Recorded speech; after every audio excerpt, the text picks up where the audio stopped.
Hey, everybody. Let's go ahead and do your questions. You can unmute yourself, type in, fire away. And go ahead, Denise, then Ralph. Hey, Denise. Hi, Greg. Hi, Sam. How Hi, are you? everyone. I'm doing okay. I'm still having some trouble with that hip all the way down along the outside of my leg and ankle, and it kind of crosses over to Remind me of what it is. What's going on?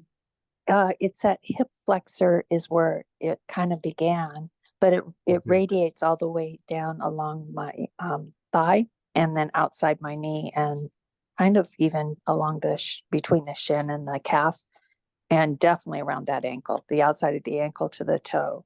So I think it's nerve. I think it's nerve, but it's been almost several months, and that's one reason I've been doing physical therapy.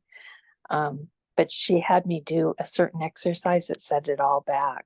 And I was in a lot of pain this weekend. And so I think it's like inflammation as well. Okay, so you're having pain down the front of the thigh, the side, or the back of the thigh? The outside of my thigh. So Okay. the outside of And my the left edge thigh. even. Okay. And outside of my left, it's left all the way down, except it kind of goes from the outside of that left ankle and just jumps to the big toe. Right. Okay. Let me look at something here real quick. Thank you. Thank you for considering it.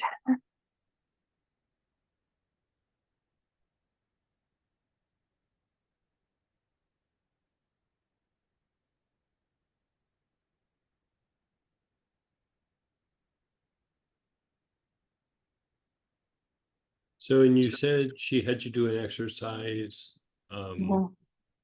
that kind of aggravated it, yeah.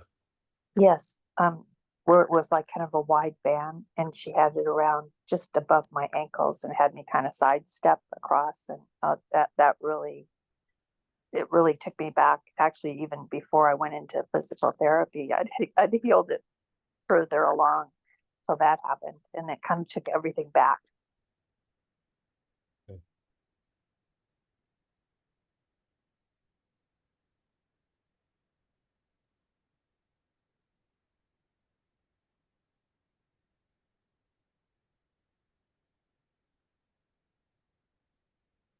Okay, we're gonna post something here.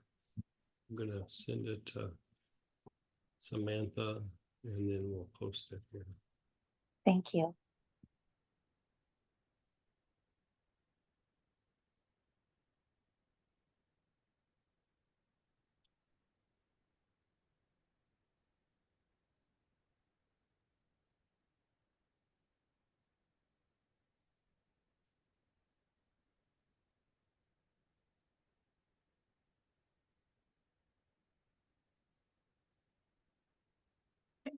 Just 1 second, guys.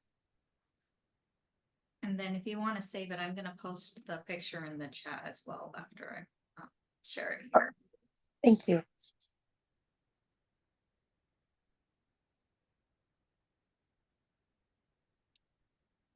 Okay, so does this pain pattern look familiar to you? Yes, I'd say yeah, it does. Okay, so what that is and it would cause like nerve pain, radiating pain. You can see where those two X's are. That is actually where the problem's at, and you can see there's no pain, the red being the pain pattern. There's no pain right where the problem's at. And Yeah. so what happens when that dysfunction, when those muscles get really, you can say contracted, but it's like they're trigger points. And so when they develop the trigger points, that pain pattern is what's there. So as much as we try to treat that localized area, it's actually further to the front. So you're kind of treating that area of the hip like on the side, but almost like where the hip bone is, and you're starting to go to the front. You know what I'm talking about? Like, but it's deeper. And so I would say,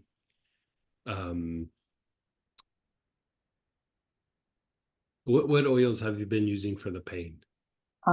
Nerve. I have the nerve one and Nerve Health? Spikenard. I've been using Spikenard a lot. And I have the nerve one, but I have other ones that I just may not have thought of. But it's Let's have you use, let's see. Do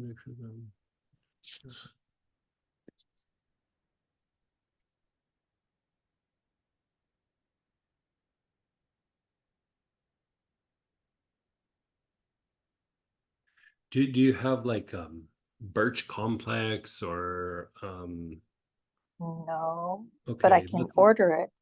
let's see what you have. Let's try start treating it like right here tonight. Um let's see, birch complex. The reason why I say birch complex is between the birch and the wintergreen, it would help to unwind that area. You know, that area, that muscle is really small and can get really dense.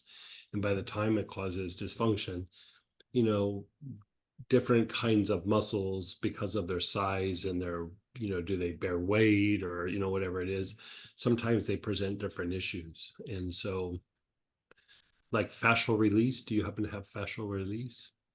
I don't think I do. Do you well, have, I might, I might have that one. I might, but okay, I'll have to let's look. see. What about, you remember that blend from a while back, APR? No. Okay. What pain blends do you have? Um, well, galbanum and the nerve one and the spikenard, and they usually help a lot. But I Okay. just bought the new one. I don't know if it would help. The one for the hip flexor, it's OPODELDOC. Opodel doc. Yeah. Yeah, I mean that does a lot of things, but like I'm wanting to try to unwind the like the spasms in that area. I mean, it might be Thank you. helpful. Um,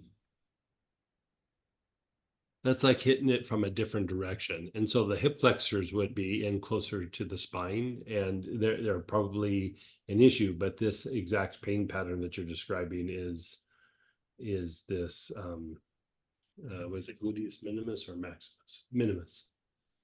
Gluteus minimus. And so because there's a gluteus medius, minimus, and maximus. How about joint relief? Do you have joint relief? I don't know. I don't think so. But could I order it? I know you guys are on the road. Yeah, if so I don't know yeah, but we you know we still have an employee there that that could yeah, send. like let's have you go with birch complex. Like Sure. I kind of like that idea.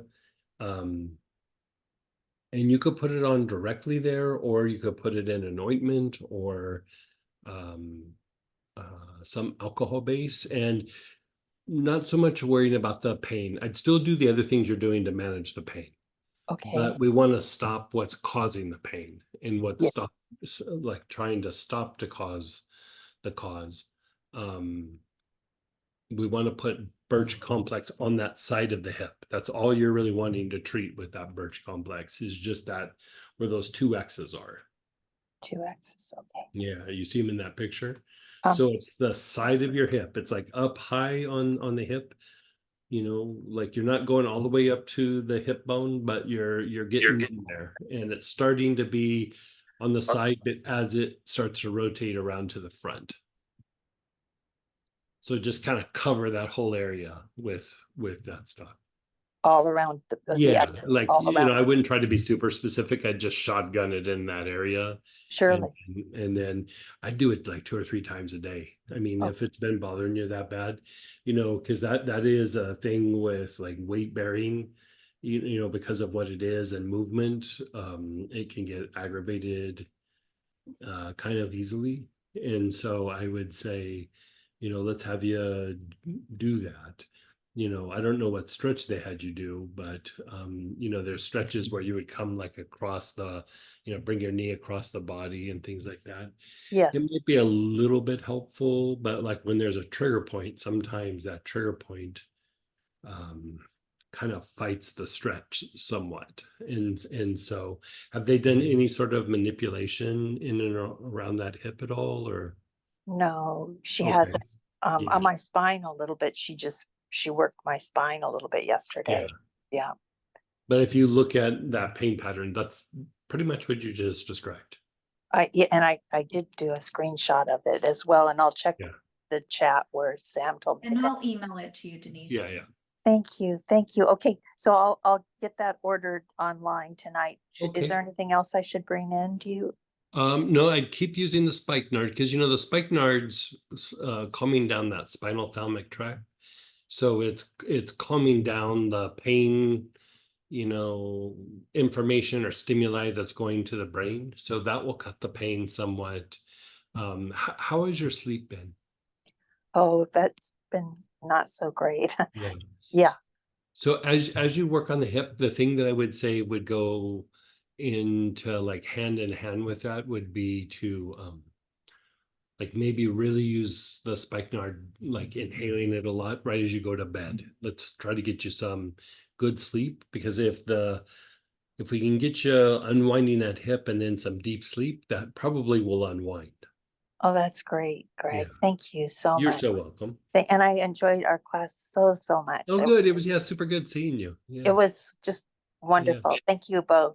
All right, yeah. I'll let you get on with your coffee, with everybody waiting. I can feel them. Thank you But so much. keep us posted, okay? Keep us posted on that, and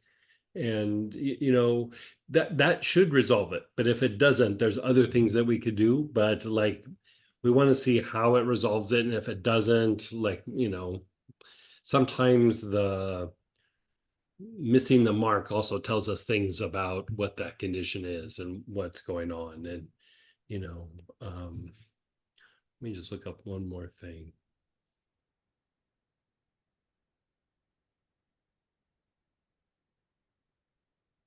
No, I mean, they're not talking about like sciatica or anything like that, right? They're just talking about, yeah, No. that's pretty straightforward. Yeah, you're good. You're good. Okay, yeah, she didn't think it was, and she keeps, kind of testing me to see, you know, we think that was the area. And she said the QL too, the QL in my back. Right. Right. Okay, Right. Yeah. Yeah. Oh, so thank you very much, You're Claire. so welcome. I'll stay in touch. Okay. And then go ahead, Ralph, then Wally. Hey, Ralph. Hey, Mr. Greg. How Great are you? class this weekend. Thank Oh, you. good. I'm glad you enjoyed. So Sunday morning you mentioned paradoxical breath, Mhm. and so tell me exactly what paradoxical breath is. Yeah. So paradoxical breathing, or the paradoxical breath, is when you're just like normally breathing, and sometimes even when you're trying to do like long, slow abdominal breathing. So when you do it and it's like efficient and like how your body's supposed to do it, as you inhale, the abdomen would go out, and then as you exhale, the abdomen would compress, right? Paradoxical Right. breathing is that when you inhale, the abdomen compresses, and then you exhale, the abdomen goes out. So they flipped.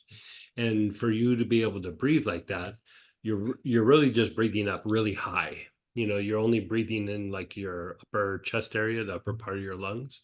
And so you're having to Okay. strain a lot more for that breath, which is also putting a lot of pressure on the muscles in the neck to elevate that rib faster than normal, and having to kind of almost strain because of that. And so the idea is that that's not just a like a breathing issue, but that is muscles in your neck, specifically the scalenes. And again, if I go back, I can show you a picture of it.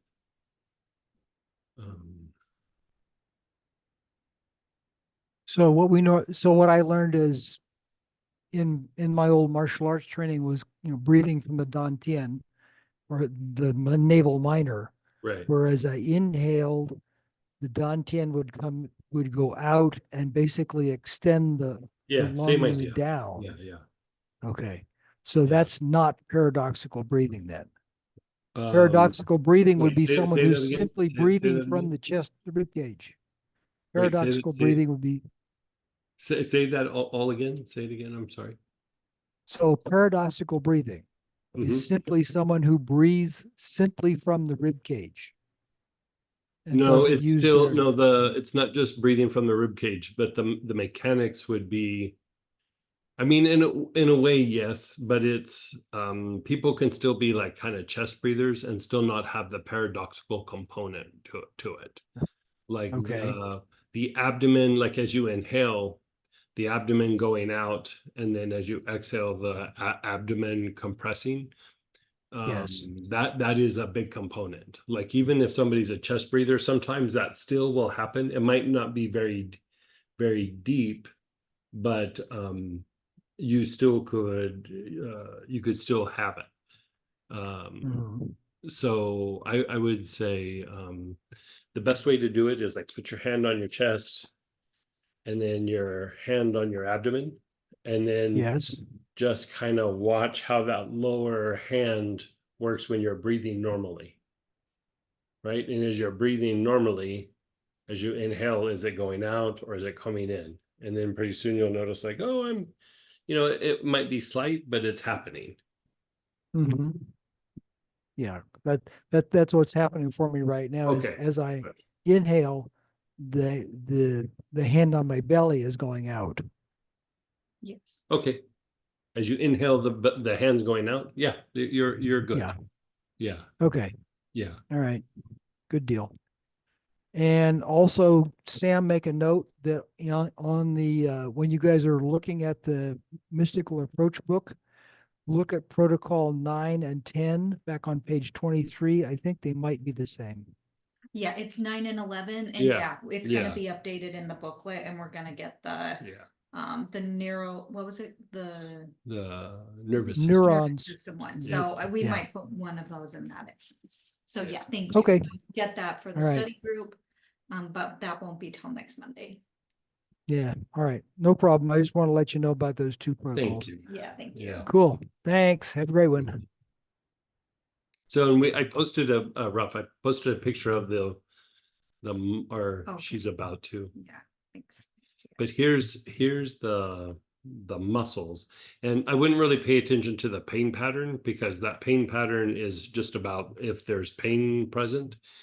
Those muscles still can have an issue and no pain be present, and then you'll have other symptoms, and one of them is paradoxical breathing.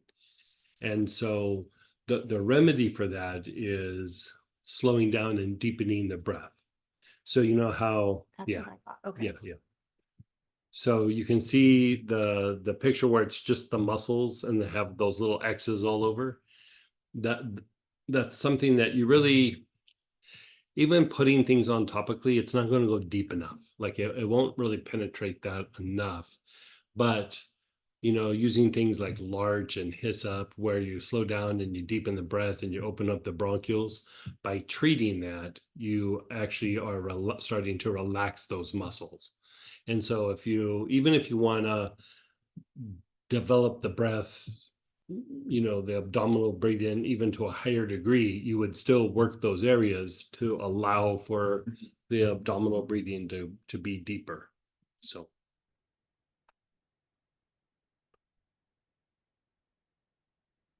And I'll post that in the chat as well for you guys if you'd like it. And didn't I share the thing with the fingers? Yes. And Ralph, like when you do this with your fingers, you know how like you kind of tilt them back and you're touching the fingertips to like the top of the palm of the hand. Like, are you able to do that pretty okay?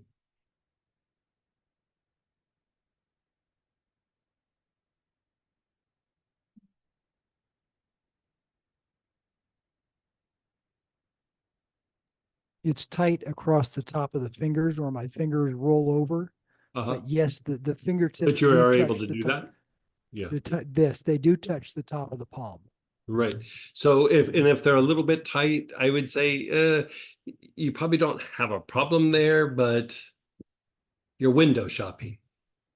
Okay. Or that part of your body is window shopping. Like, do we want this problem? Do we not? So it probably doesn't need a lot of work, but I just do a little bit of breath work from time to time. It doesn't need to be anything over the top or anything, but that you're still having that good of like touch and that there's a little bit of tightness. It's very, very minimal. And so, just treat it so it doesn't go there, because, the thing that could set it off is you could have like a really bad, like cold or flu, and you have a hard time breathing, and, you're having to strain even more through all the mucus and everything. And lo and behold, that could happen. So, Okay. So um, I just got a little bottle of larch, so I can put a couple of drops in some oil, some massage oil, and I put don't on my even neck. need to do that. I would just inhale it. Yeah. Just inhale. Yeah, I just open up the bottle and just take a bunch of long, slow, deep breaths, like do it every day for like a few days and then let it go for a bit. And then, be it hyssop or larch. I kind of like larch for it, although I've used hyssop for it quite often. Yeah, And I like hyssop, and I just got some larch, so I'll rotate them. maybe rotate between the two of them because they both work good Yeah. for that. And so Mhm. between the two, you should make it so you don't even have the tightness across the backs of your fingers. Okay. Good Yeah. deal. Thank you. You're so welcome. And then go ahead, Lolly, then Robert. Hey, which one? Lolly. Hey, Hey. Lon. How are you? Oh, it's weird. I don't even, yeah, okay. So the weekend was really amazing. Good. It felt like, and my mind is always like super clean and clear Mhm. on Sunday night and on Saturday night, and then even more on Sunday night. So it's quite lovely. And it just felt like something shifted, and I can't even understand what it is. Like I've got so much stuff done the last couple of days and things that needed to get done for a while. Right. So yeah. So thank you.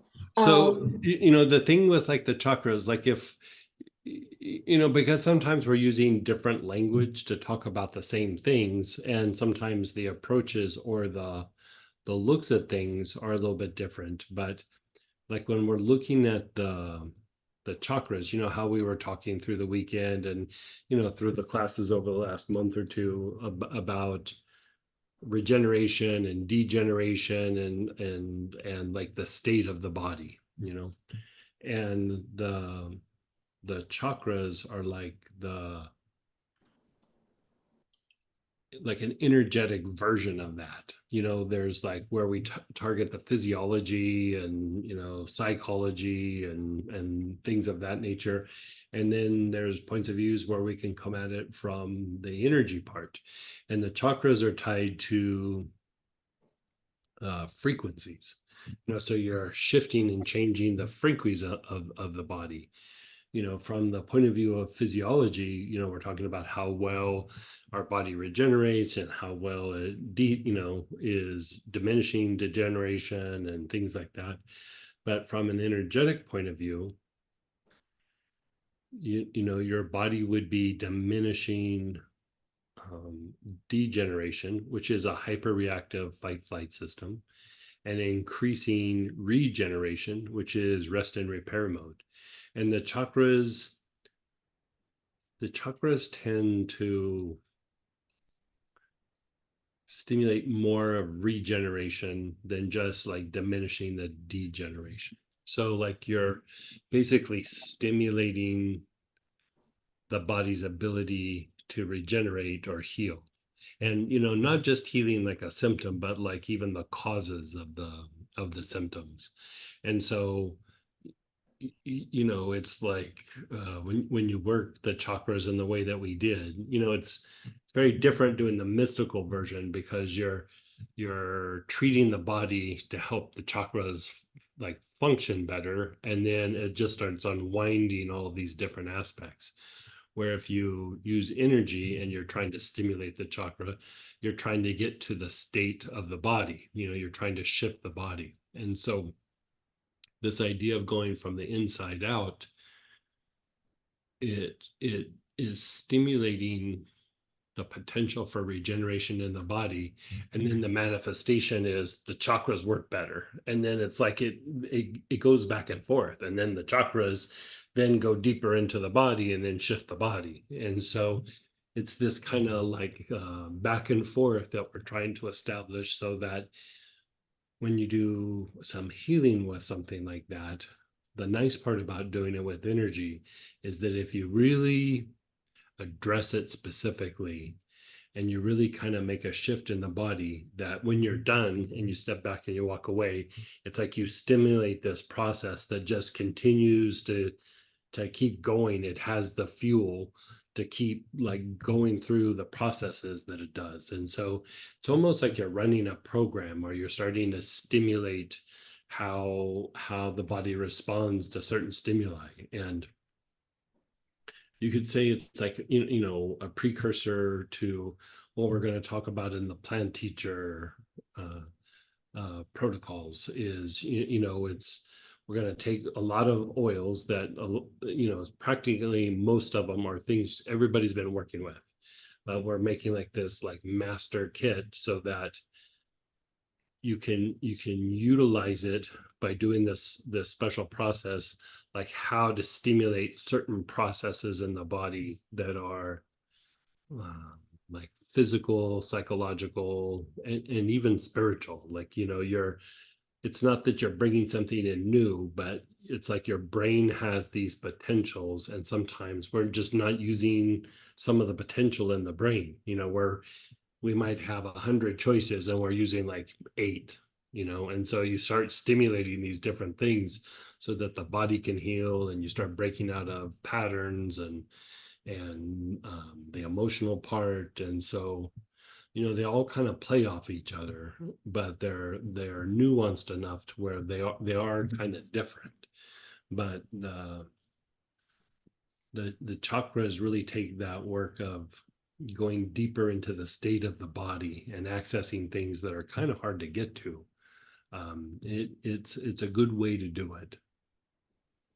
So yeah, it felt different than I felt with other classes. So it felt like, yeah, just the overall something got It did feel very different than other classes, huh? Yeah. Yeah. So that was quite amazing. So thank you. And then, so I mentioned on the weekend that I had this issue with my shoulder blade. That was Saturday. I could barely move, and got better. Sunday got better. Now I'm at the point that the neck can move to the left. So it's the left shoulder blade. The neck can move to the left. I can move it, but when I move it a little bit much, I still feel tightness and pain on the upper, like, left shoulder blade. And I've been doing spikenard with the pattern with the brain and the spine, and I've been doing the back solar plexus. Okay. And so so it hurts on which side? Your right Left. side? No, the left. Side. Hurts on your left side. Yeah. And when you turn your head to the right or to the left, it's hard and makes it worse. I feel it worse when I turn the head to the left, much worse. The left. I couldn't even So move it on that Saturday. is So, and something. topically, I've been using so many things.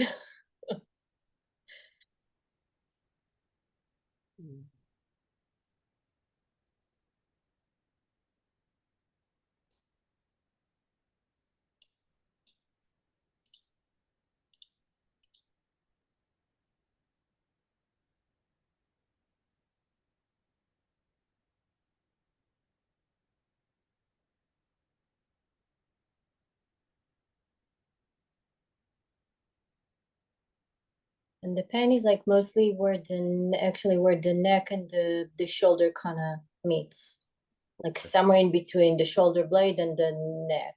Yeah. Yeah.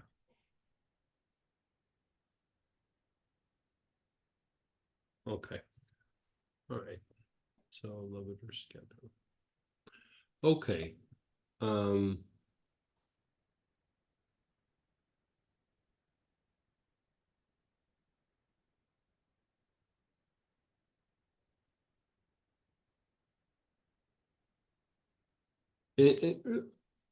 Help me revisit, like, what have you been doing to that shoulder? Like, what have you been putting on it?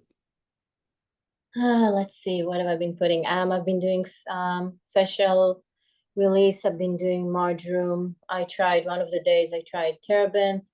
I've been doing arnica. I even did golden seal before arnica. What I just did earlier was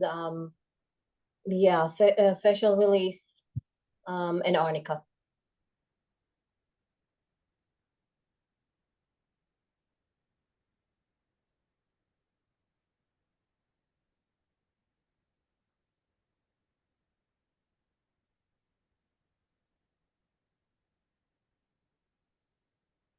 And those were all topical. Yeah. Yeah. And then internally, I've been doing galbanum, myrrh, black cumin I'm out of, but I'm getting it tomorrow. So yeah, I've been doing galbanum myrrh, and then other ones that are not specifically for pain. Oh, I've been doing helichrysum as well.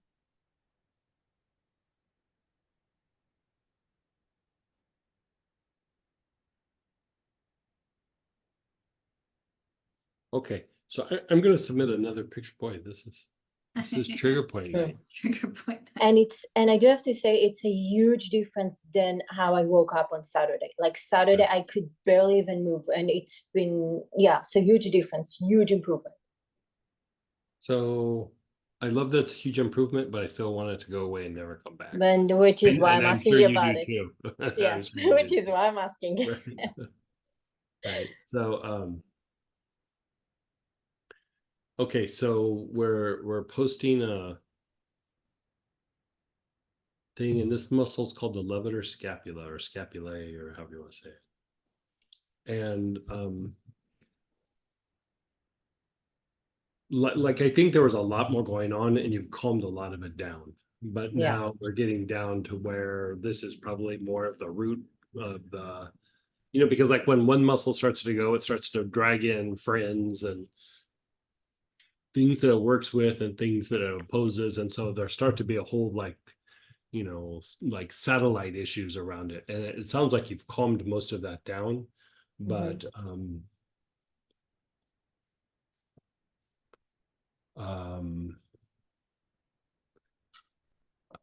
I'm going to throw a curveball here. You know, you've been doing all the things that should resolve it, but, you know, sometimes it might need more time. But I would say let's still try to push the gas pedal and make it happen faster.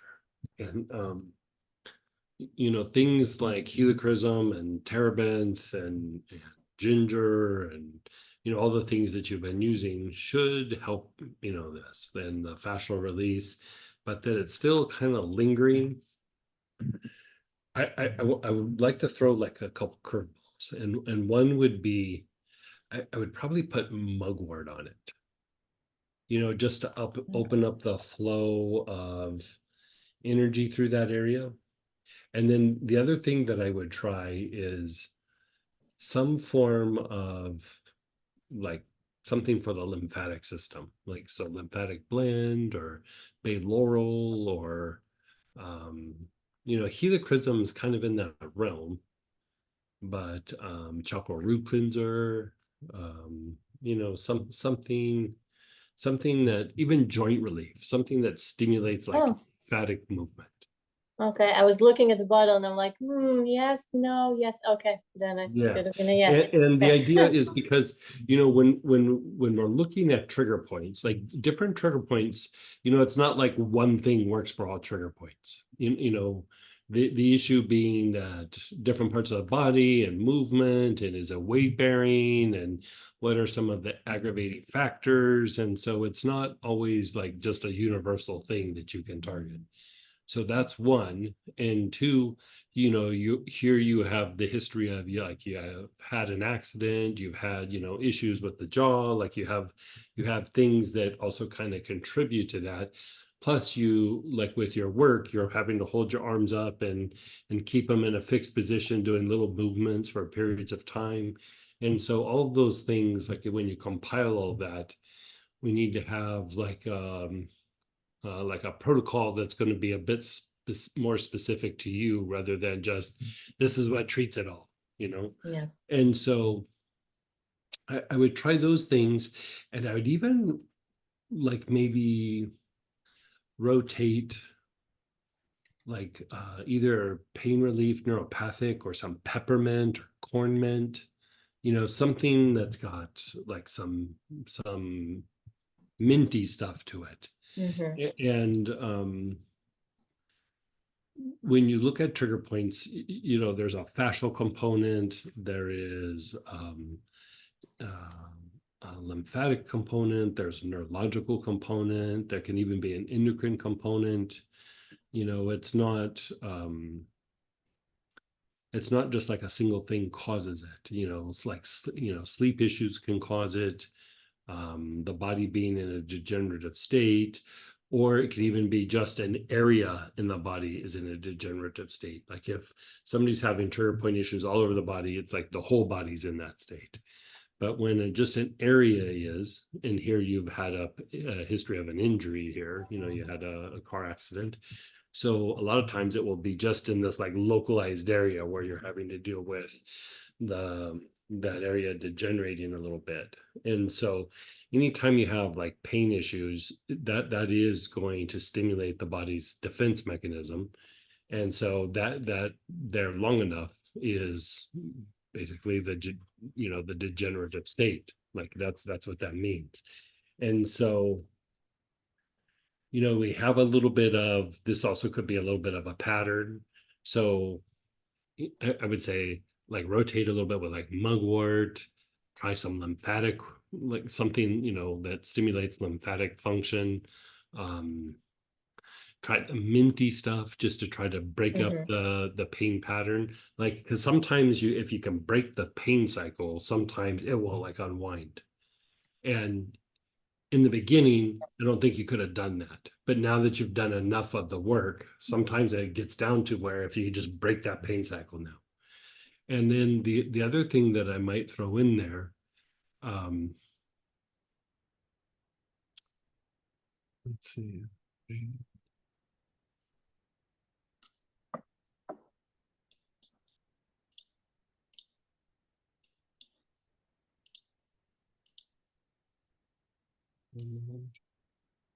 Maybe that might just be good. Oh, like if after all that, like it still is like a little funky, try like nerve help or like some sage or tarragon, you know, like maybe one of those three. And it's really not even so much about the pain itself, but like the pattern of the pain. And you know how we were talking about over the weekend, like sometimes we get into, our body gets into a disease state. And you know, I'm not saying this is a disease, but just, you know, like, you know, dis-ease, you know, like where your body's just not going with the flow, and you have like some section where it's just like is that the body gets used to it and actually maintains that pattern. And so after doing all of that, if it's still kind of there a little bit, I'd use the nerve help or the sage or the tarragon to see if that's even that's a pattern that needs to be broken. You know, like you're doing all the things to reduce symptoms, you're doing all the things to unwind that area, but that you still have it lingering. It could just be that it's a really stubborn trigger point, which does happen. Like that, I mean, there's times where people have to get injections in these things because they get so nasty. But usually with oils, it usually unwinds them. Like it's very rare that it's usually when they're so deep we can't get to them. This one's not that deep, so the oils are getting to it. The other thing that I would say is, you know, I know it's kind of probably been warm and stuff, but be aware of not letting cold air blow on the neck or get too cold. And if you're in areas where that might be happening, like have a scarf where you wrap something around your neck. I constantly have a scarf on. Yeah, because that particular muscle, like none of the other muscles have this issue, but that one particular muscle, like if it's a little bit aggravated and your body gets cold, or like you're under, you know, a vent or an air conditioner and it starts blowing cold air on your shoulder, it'll throw that thing into a crazy spasm and trigger point stuff. And you know, you have to have a predisposition for that to happen. But if that muscle's in play, then you know, you just keep the neck warm until it resolves itself. Okay. I tend to be, because I tend to be very cold. Actually, I wear a scarf a lot. It could be really, now that I think about it, when I was working on Friday, there was some air blowing. I still had a scarf on, but maybe that triggered that. If air was blowing on you, it definitely contributed to that. Possibly. And I also thought maybe it was really some emotional stuff that kind of started moving. Well, anytime you have trigger point stuff, even if it's not emotional, like when we have activated trigger points in our body, it does throw off our cognitive function, like our ability to kind of process and for the mind to work. I would say that, it's always a potential that emotions could play a role in trigger points, but it usually would be like just like a lot of homeostatic emotion, like you're really upset, you're really angry, you're really afraid, super, super resentful, and then that would do it. But the flip side of it is that having those trigger points there for a long time will start to generate emotion. And my guess is that's probably the issue for you, is that it's probably more generating emotion rather than the emotions were a contributing factor. Still need to be mopped up, but resolving those emotions or whatever will just help you to feel better. Probably won't resolve the trigger Yeah. point itself. I don't, yeah, and I don't even know what it's really, I think I know what it is that came out, but it doesn't bother me. So it's, and Yeah. and sage, I do body tonic actually all the time. Yeah, you can Um, still, but like really but- rub it in, concentrated. Yeah, Like when I'm trying to do that with like breaking a pattern like that, like say I'm using sage or nerve help. I use nerve help a lot, but I still wear sage a lot. I'll take it and I'll apply it and I'll rub it in, and then I'll like, I cover the area, and then I'm like, okay, that was round one. And then like I'll do it like 7 or 8 times, just really like getting it in there. Okay. And 1 or 2 times of that, like if it's going to work after the second time, I don't want to say it's all that it will do, but if it's producing relief, you'll know it by the second time you do it, Yeah. And if it's not, then I'd like, move on. But you got the stuff there. I'd start experimenting with it and see what results you could get. Yeah. Okay, and I have pretty much all the oils. Then I'm kind of wondering, when you mentioned mugwort, can I work with what is it, the new one, refinement? Would it give me a similar thing or not so much? No, I would use mugwort for that. Mugwort, okay. I Yeah. have a small, Yeah. I have a small roll of them. Okay. Yeah. Okay. So mugwort or artemisia. I mean, you might have a bottle of artemisia laying around or something. That I actually don't have, no. Okay. And I have tiny bottles of each one of those. Okay. Yeah. Well, it probably wouldn't take much. Like put a few drops in, put a little lotion, rub it on the area. Yeah. You probably don't need to do it very often, but like I Mhm. just, you could even do the thing where you breathe it into the area, but I'd like a little topical on that area for just a little bit, at least. Okay. Yeah, at least. Okay. One. And Yeah. then when I'm doing that, I'm using it. Oh, basically the X on this one, it's pretty much the same. So the entire area where I see the X's Yeah, and the just red cover that everywhere. area. Yeah. Okay. Yeah. Okay. So I'll do that. Thank you. Because it has to go. I'm like, this is not, Thank Yeah. you. Oh, I've had that exact, because where else it will start to hurt, like up at the base of the skull, Yeah. like right where the muscle attaches to the skull, Mhm. in the ear, and it's just like you could just almost feel like a bruise there or something, where it's just like, Right. And I actually work on this area a lot, like the neck and around, because of the TMJ and everything. So I work on it constantly, like every day. Yeah. So, okay. Well, thank you. Then a couple of other things. This one, I'm not sure if you can answer here, so it's fine if not. It's about the dorje. And I'm wondering what's the difference between holding it on the right hand and holding it on the left hand. Well, for most things, you're trying to disperse, like in Buddhism they'll say you're trying to disperse like ignorance, and ignorance, if you look at it from just an energetic point of view, is like the lack of light, right? So when you're holding it in the right hand, it's bringing in light. When you do things from the left hand, which is not often, but you do it, it's a much more soothing energy, and it's associated more with like the cultivation of loving kindness. And so they do very different things, very, very different things. Usually for a loving kindness to really start to grow, there has to be a, like, light turns into love. You know, the idea of just going to love, like the amount of love that you'll experience, be it between people or, but here we're talking about divine love, is dependent on like the light that you already have, like within your field or within your body. And so just like your life force is the fuel and gasoline for the processes of the body, light is the fuel for the processes of love. And if there's not very much light, there's not going to be very much love. Like you have to have the light first, or divine intelligence first. And so the idea is you work the dorje or the ankh with the right hand for long enough period of time, but then at some point working it from just a little bit from time to time, you're projecting like a kind of a soothing energy to wherever you're directing it. But more importantly, for the practitioner, you're tempering the body. You know how we're talking about the state of regeneration and degeneration.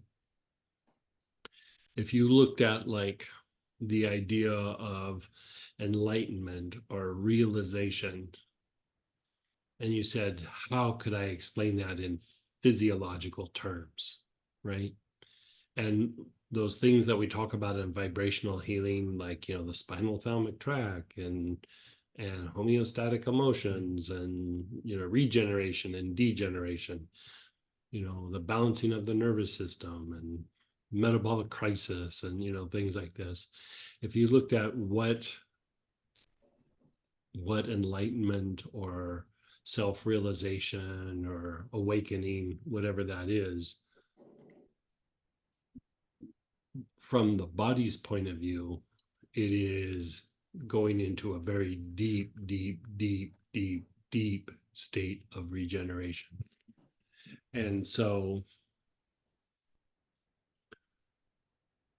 the using the right hand and the left hand, the culmination eventually is what can keep producing that to go deeper and deeper. But if you just were to start with the left hand, you wouldn't get very far because you don't have the fuel or the gasoline for experiencing that love aspect. Okay. And so it's like it's a different way of calming down agitation in the body. Like the doing things from the right hand is it's in like an outward expression. You're harnessing the light, you're anchoring light, you're bringing in light, you're harnessing light, you're directing light, you're making things happen. Like you're applying yourself and then you're letting things go. It's like if you looked at it from the point of view of directions, it's north and south. But then when you are starting to want to go inward, right, it would be more of the cultivation of that love aspect. Like that love would fuel a greater turn inward. And from the point of view of directions, it would be east and west. And so, all those things that we practice, where we're practicing watchfulness and focus and letting go, and all of those things like kind of come in place, so that when you do those practices or where you hold a mudra or something like that, that those processes just get jump started and going. So the act of just holding the tool and holding a mudra, it's good. But when you've done like a lot of prep work and you do it, it's amazing. And if you think about it, like from the point of view of like when we get triggered, like a PTSD trigger, or like, somebody does something, you get like so upset, that's a very negative trigger. But we can get triggered in the body and have it be very positive. And that conditioning where you work the right hand for a while and you really work the nuances of the practice and everything, Then when you go to the left hand, it almost like triggers this response in the body. But if there's not enough light, again, it doesn't have the ability to trigger that response. And so both are good, but they're both kind of like interdependent on each other. Because like after a while, and you go, okay, I can do this with my left hand and I can produce a result. Then when you go back to the right hand, it's like you can generate more light. Like it's like, because I'm in such a calm, stable place and my body's, agitation is reduced even more. Then when you go to the dorje to the right, you're generating more light. And then when you go back to the left hand, you're able to touch more love and have more loving kindness in the body. But that idea of like projecting with the left hand, especially the mudra, like where you're going like this, when directing it with the left hand, but just having your right hand up, right? Like you're holding something or like a little cup. When you're doing that, it's changing your health rays. Like it's changing your health rays like healing never could. But again, you have to have the light. Like if you don't have the light, there's not the juice to change the health rays. But like when you see like around Mother Mary and there's all those little rays around them, and you see around Ganesha and there's all those little rays around them, they look like little sun rays. That is symbolizing loving kindness, But it's an inner teaching. So the image is there. It has an impact on the psyche, but the inner practice is to make that happen is to be able to temper the body to the point where it's not that you're mentally cultivating loving kindness or emotionally cultivating loving kindness. You teach the body how to be like expressing loving kindness. And it doesn't mean that you just walk around being nice all the time, or you know what I mean? It's not a behavior, it's not an idea or a thing that we mimic or something. It's like the body has to like get to that place that expression happens, and in that expression, the health rays all begin to change quite drastically. And so for the most part, you're doing it with the right hand for a very long time. But still, it's nice to kind of play with it for a little bit and then go back. But blessing, like even loving kindness like this versus like this, with this being the left hand like this, this is significantly more powerful. But if you don't have light, this is more powerful because you're still you're generating light. You see what I'm saying? Like if you don't have very much light and you go like this, but because you're starting to bless with this hand and you're blessing with this hand, you're generating a little bit of light so that you can start to feel a little bit of love, right? But if you didn't have the light, this is more powerful. But if the body has light, steroids. That's what this is, steroids. Like it's just, man, it is super powerful that way. So that's why a lot of times it's taught like this until a certain time, then you switch. Kind of interesting, huh? Wow, that's amazing. I was, because I was really wondering about that. So thank you so much. That's kind of, okay. Thank you. And Like then, very there's few people like that, like, I don't know that I've even seen that in a book. Like that is like, the sitting around the esoteric campfires, sharing stories, like that's how that stuff gets around. Like that's not a thing that, even in Buddhism, because that idea comes from different traditions. I've never seen it in any of the imagery in the Egyptian tradition, but I suspect that it's there. It's just probably not in things that I've looked at. Definitely very Buddhist, sometimes Kabbalistic, definitely shamanic. Like definitely have seen things like that in shamanic practices. their explanations are usually all very, very different. But if you step back and you go, what's the mechanics? They're all doing the same thing. They just, you know, one person calls it Bob, one calls it Steve, one person calls it, you know, Gertrude. Like they all just call it by different names, but it's the same practice. Mhm. Okay. Yeah. Thank you. Yeah, because we did it last week, and I was like, I wonder what's the So reasoning behind that. think Yeah. about it like this. Think about it like this. You see a lot of times in Buddhist traditions and Hindu traditions, even when I was traveling with the medicine man I traveled with was Lakota. And, you know, he's up from South Dakota. And like before you go into lodge, we would take the dirt from inside the lodge, like where the stones are going to go, and you make this little mound in front of the sweat lodge, and it symbolizes the heart, you know. And so it's like almost like a little altar, but nobody ever really puts anything on it. You know, sometimes people put like their prayer ties or something on it, but there's a big stick. And then on the stick, there's the prayer bundles, you know, where people have prayed over these bundles and there's different colors and things. And so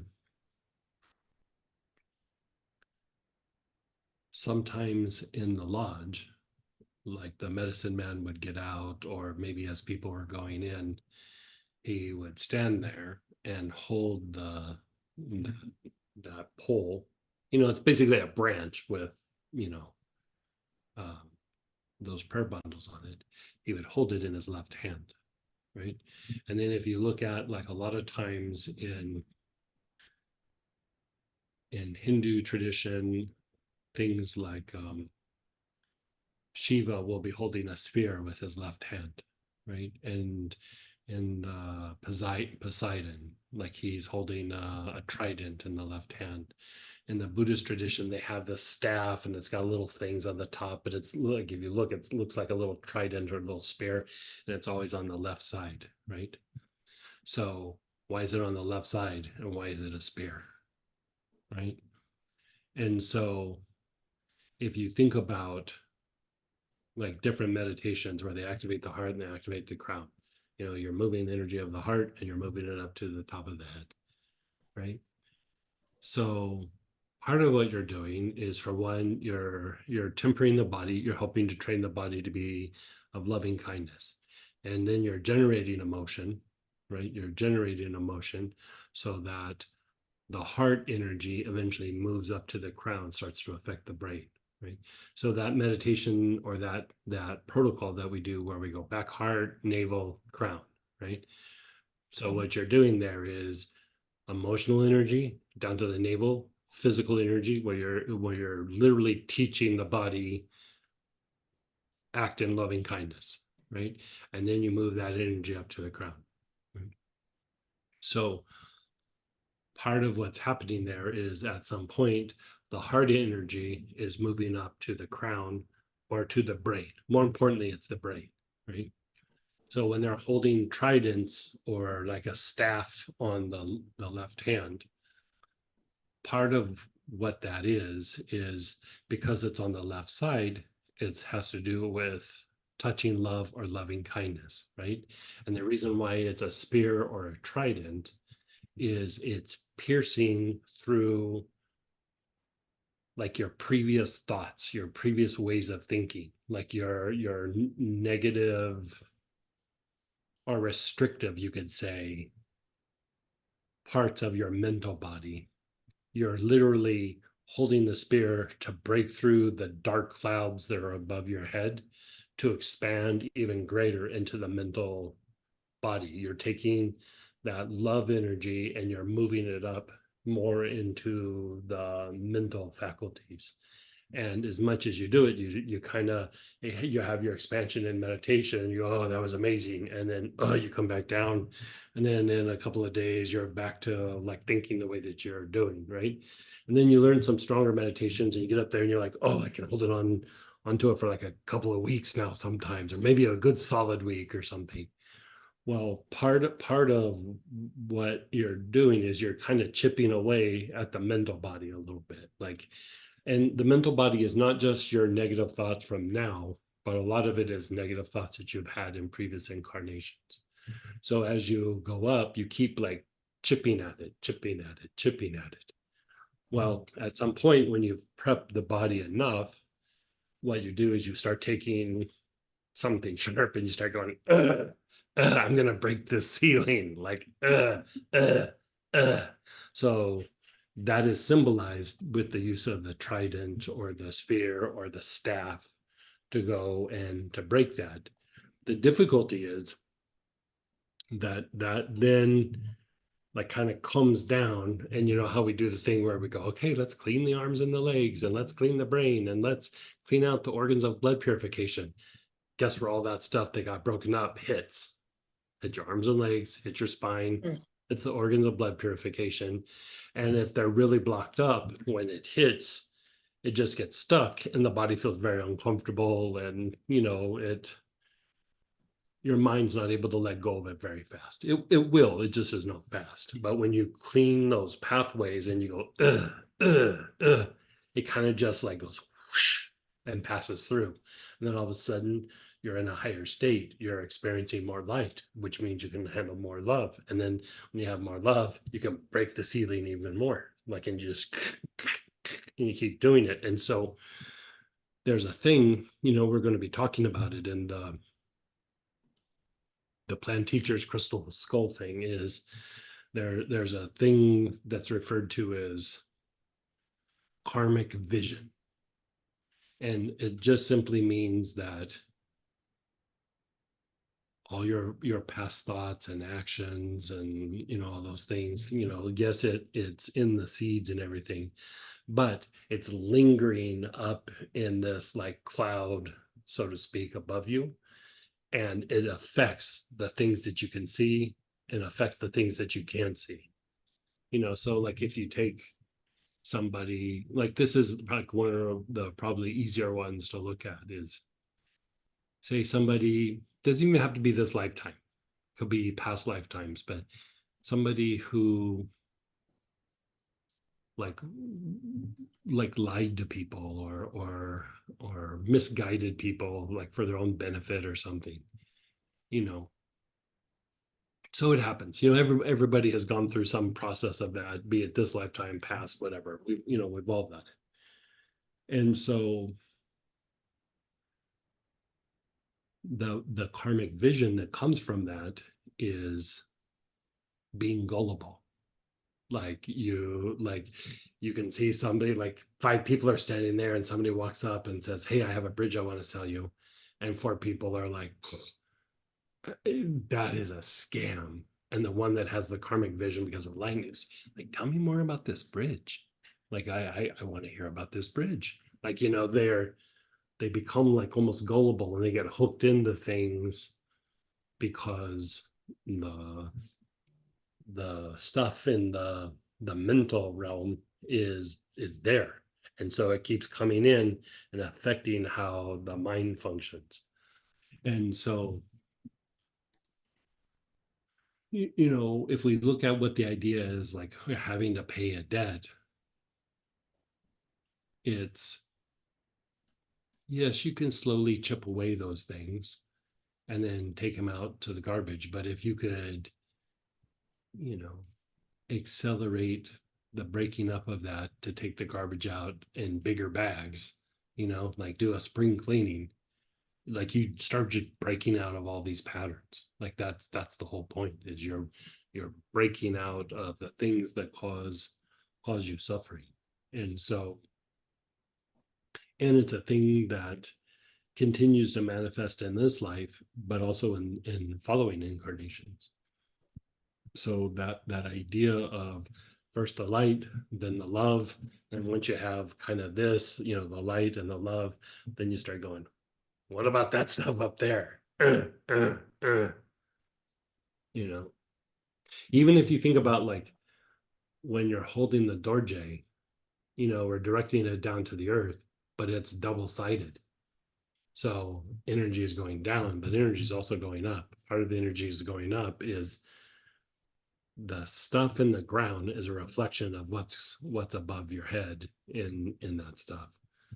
You know, thoughts, behaviors, past tendencies, past things that you've done. And so when you go through and you're working that component, you're breaking it up in the stuff below you, which is what you have to process, you know. But as you start to process that, it's like, well, I can even accelerate it by breaking the things up above my head. So that idea of like when you're holding your dorje like this, it's going down and it's going up. So you're even like kind of prepping the area above you, that thought, you're putting light in there so that when the love comes up, remember, you need to have light to be able to experience love. So if you're holding the dorje like this and the light's going down, dispersing the ignorance, there's also light going up, infused into that mental cloud, so that when the heart energy moves up and moves up to the crown and starts to move up and out of your head, there's enough fuel for when the love hits it. It's like it harnesses it and starts breaking up the thoughts. It's quite Oh, mechanical. wow. Quite mechanical. That's absolutely amazing. And thank you for all the detailed explanation. Yeah, totally fascinating. Thank you. It's nice, like after we've been doing it for a while, you can kind of go, well, like I feel good. I feel like Yeah. something's happening, but I don't know what. But like if we start talking about this in the beginning, it's like so much detail and so much whatever, you know, the mind would get into it and start trying to tweak it how it thinks it should be. You know what I Mhm. mean? So it's almost like you just kind of do it for a while. And you know, I'll give my personal example. Like, so now I'd be traveling with the medicine man, and you know, he'd have me be doing something, be it with like the fire for the lodge or some ceremony. I'd go, well, what am I supposed to do? Why am I doing this? And he would just repeat the instructions.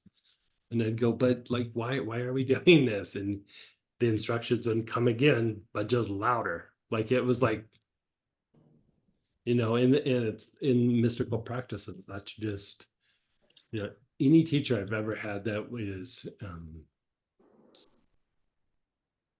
based more in mysticism, they always explain things after the fact. Like they never said anything before. You know, there's some things to talk about before, and then there's some things you do after. But when you're dealing with mysticism, you're having to try to keep the head out of it. But then afterwards, you have experiences to draw upon, and then the mind gets it. Like you explain it, and you're like, oh, I totally have that experience, you know. But if it doesn't have the experience, the mind starts to go into speculation and then starts to create a wish list and like, I think I want this, and I think I want that. And so, Yeah. Yeah, we're getting there. It's But yeah. very juicy stuff. Like it's, I find it to be very, very juicy. Oh my God, yes. And yeah, and you're right, it is a different experience because otherwise the mind starts like thinking about things and overthinking, and then it's throwing things off. Yeah. Okay. Even think of the, you know, like sometimes, like even with the sword, sometimes it's pointed down, like Michael points it down a lot. But in some traditions, like when we do the Manjushri sword, we're pointing it at the head, and that's all still part of this process. But you're prepping for being able to project more energy up, you know, is basically what you're doing with that sword. But sometimes the sword's even held, like, you know, I have you guys, if you've done it, like it's at the brain and then above the head and then a little bit higher. And so what you're doing is you're starting to anchor it, you know, you're kind of chipping away as you go up the cord, and you're starting to project more light into the mental body. So when the time comes and the love aspect rises up, the loving kindness byproduct from the body and the emotions rises up, the light and the love aspect, the heart energy mix, and it just starts doing its thing up in the mental body. You know, so all the tools are tied to it, but they're working different aspects that are working different nuances of it.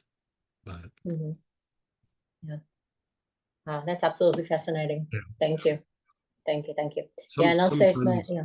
you know, there's the trident and the spear on this side, but sometimes you might see me pull it out in the milong. It looks like a dagger on one side, but a dagger on the other. Like, and you hold it kind of like a dorje, but it's like a double dagger. Mhm. And that's what that's for. It's to break up the stuff below and break up the stuff above your head, so that the energy, you know, the light, the love can go up, and then like be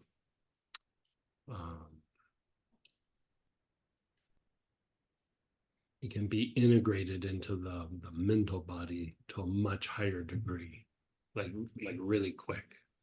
The problem though is if you don't do like with the holy water and the milong, you know, it eventually hits the body and can be uncomfortable for a day or two, Mhm. and or 3. But the idea of using the holy water in the milong is like you bring it down and then you just flush it out immediately right there, and you know, it shifts the mind. And but you know, usually when I do that, even when I'm doing it for other people, I'm pretty altered for like a day or so, right? Like I was pretty altered.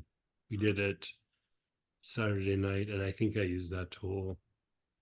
I was still altered on Monday. Like, so it's Oh, 2 yeah. days. Like I'm, you know, I can have conversations, but like even Samantha goes, "You're in another place." I'm like, I'm trying to come back, but like it's, you know, Wow. doesn't happen always very quick. But it's because you get so expanded up there. Mhm. You know, you're still functional, but like you are in another place. And yeah, Wow. yeah. Thank you so much. Thank you. Thank you. And You're yeah, so and I'll save my other questions for another time because there's a bunch of people. So yeah, okay. thank you. And then go ahead, Robert, then Denise. Hey, Robert, how are you? We can barely hear you. Let's see. Yeah, go ahead and try again.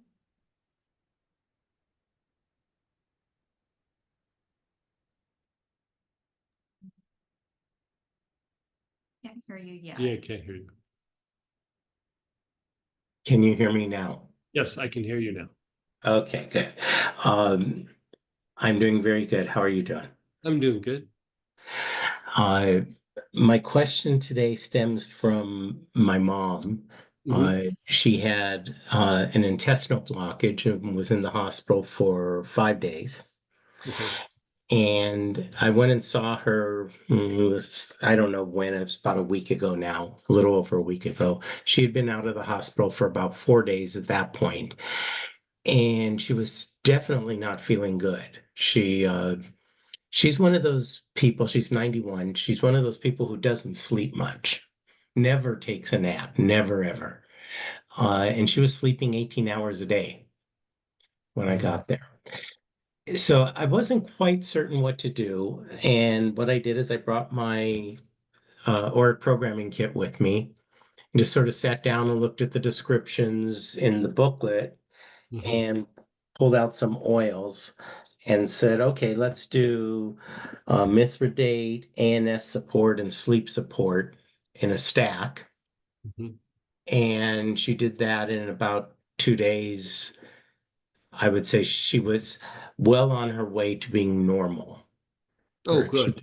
She was Oh, not good. sleeping 18 hours anymore. She was down to 8 plus a nap, is where I would say at the moment.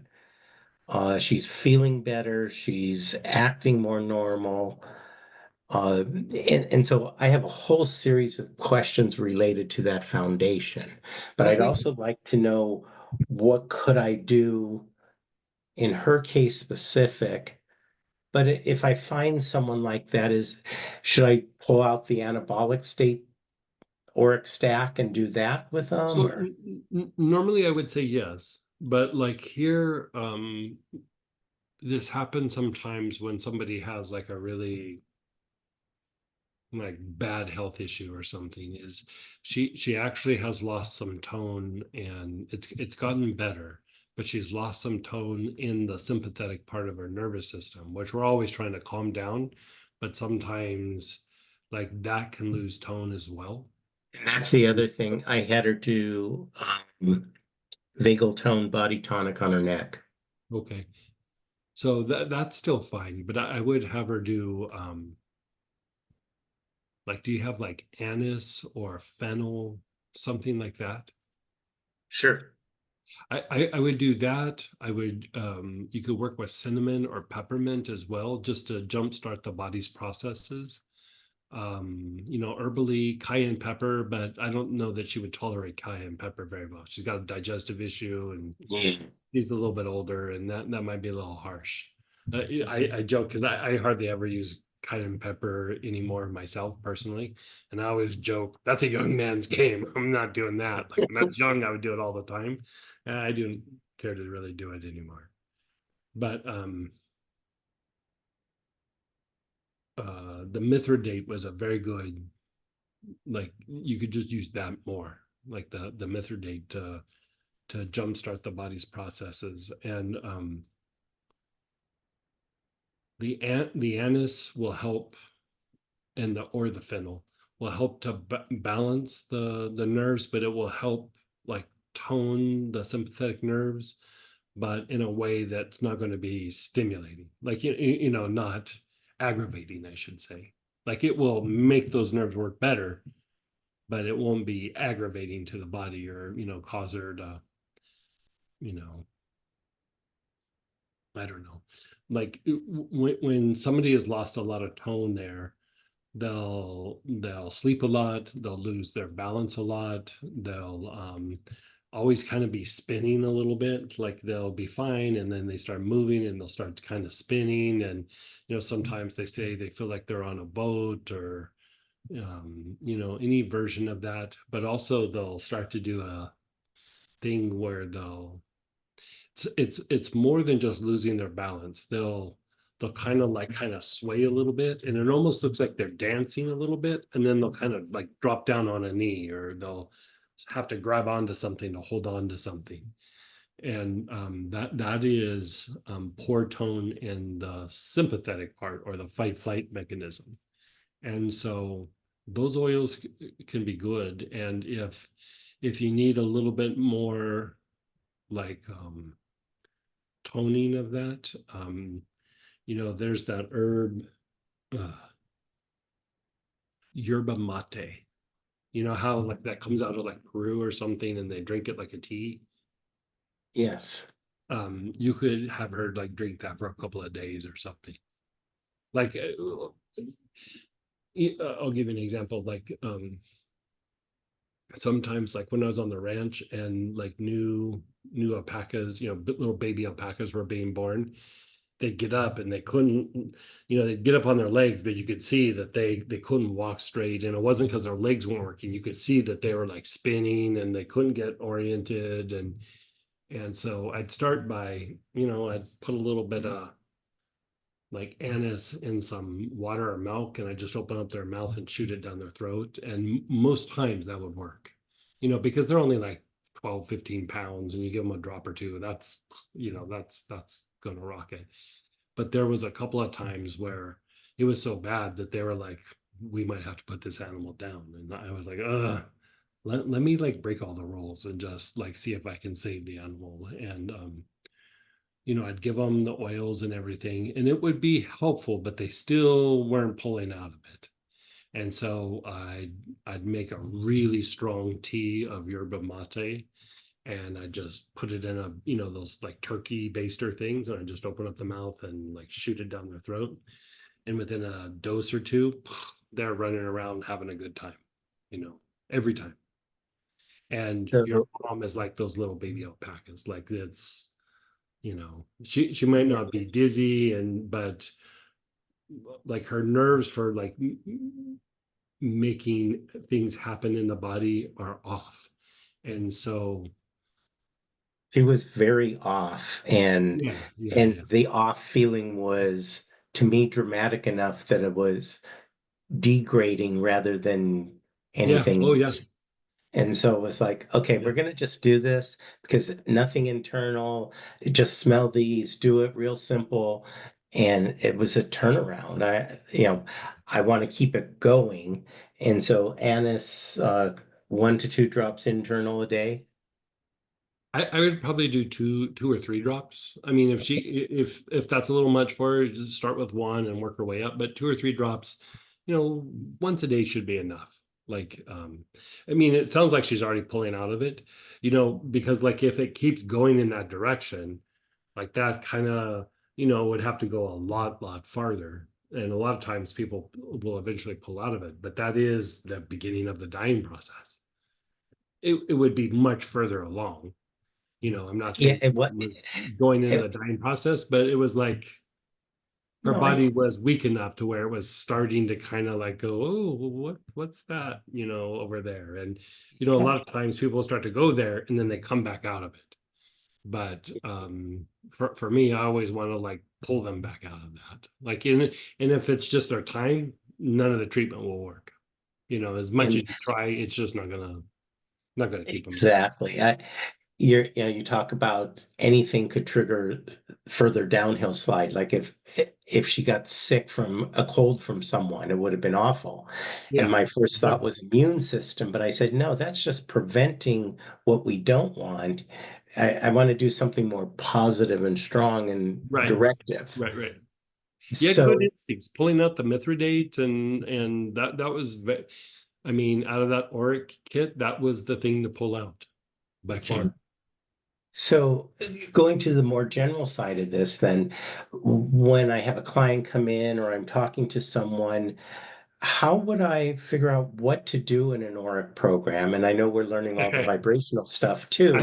I think you're becoming clairvoyant because right before this is I was working on a list of conditions for all the auric program that like I'm like literally what you're talking about, blow by blow. Like if you had like a backache, where do you go? If you had diabetes, where would you go? Like if you had, whatever it is. And so I'm making you a list that hopefully I'll have ready for you guys by the weekend.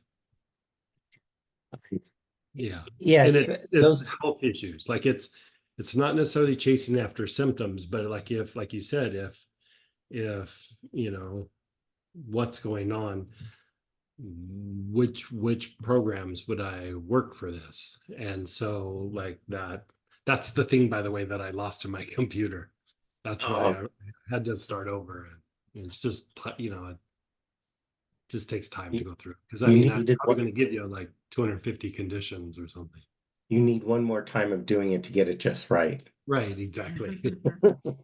Um, um, So, but so like there's a few where it's like anything goes. Like the one about like you would use it for anything, all conditions. So one is stimulating the body's processes, the other one is diminishing programs, and then there was one more. Let me see, I can tell you.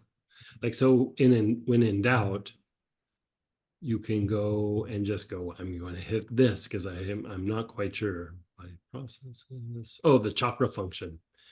So those three, every condition would be impacted by those. What were they again? Um, uh, uh, Chakra function, stimulation of the body's processes, Mhm. and then diminishing negative auric programs. I'm trying to catch up to you. Yeah, but very good instincts. So, okay, so those are a very good general one to approach. And then when my middle brother was around during this time, and he saw how much better she got quickly, and he said, well, is there anything that can be done for my breathing and sleeping? I have trouble sleeping. He was on a CPAP. I'm not sure if he is. I need to get more of a detail from him, but should I approach it with these three or should I do something? For him, like I would do from the point of view of auric programming, I would do the one for sleep, the one for the respiratory tract, for a respiratory system, I mean, I'm sorry. I would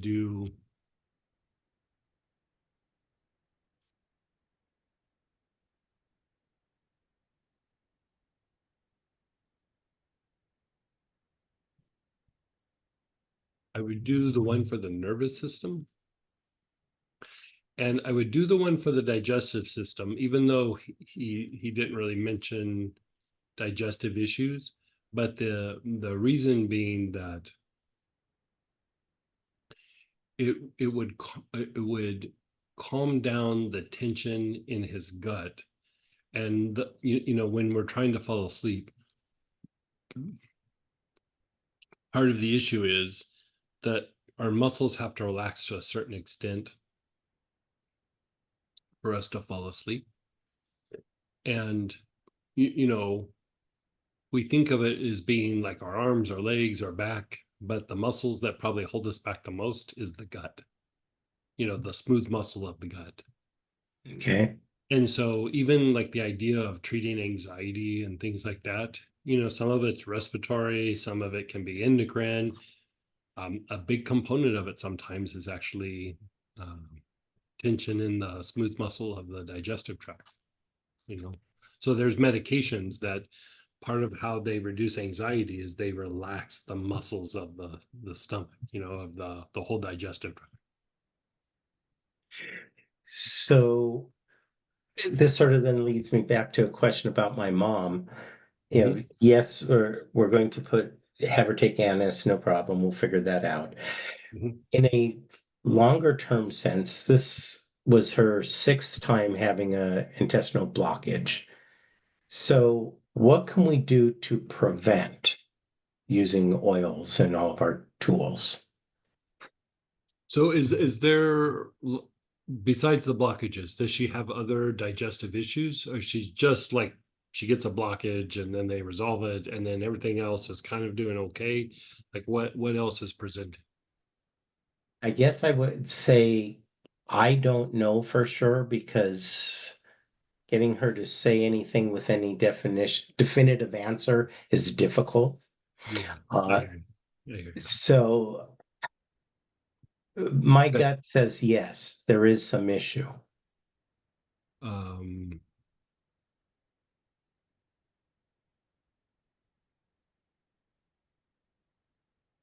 I kind of like the idea of having her use a little bit, like, and it can be just a very little bit of cinnamon leaf.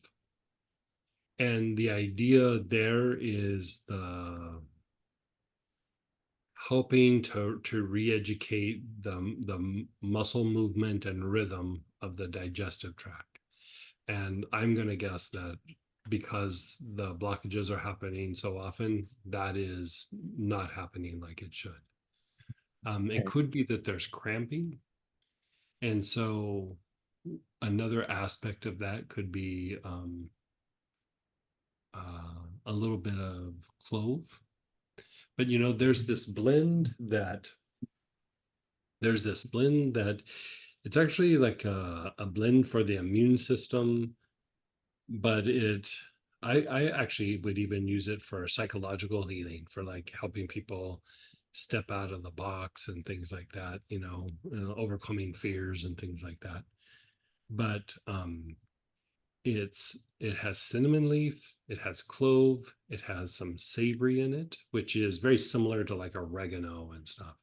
So good for energy levels and strengthening and fortifying the body. And then it has lemon.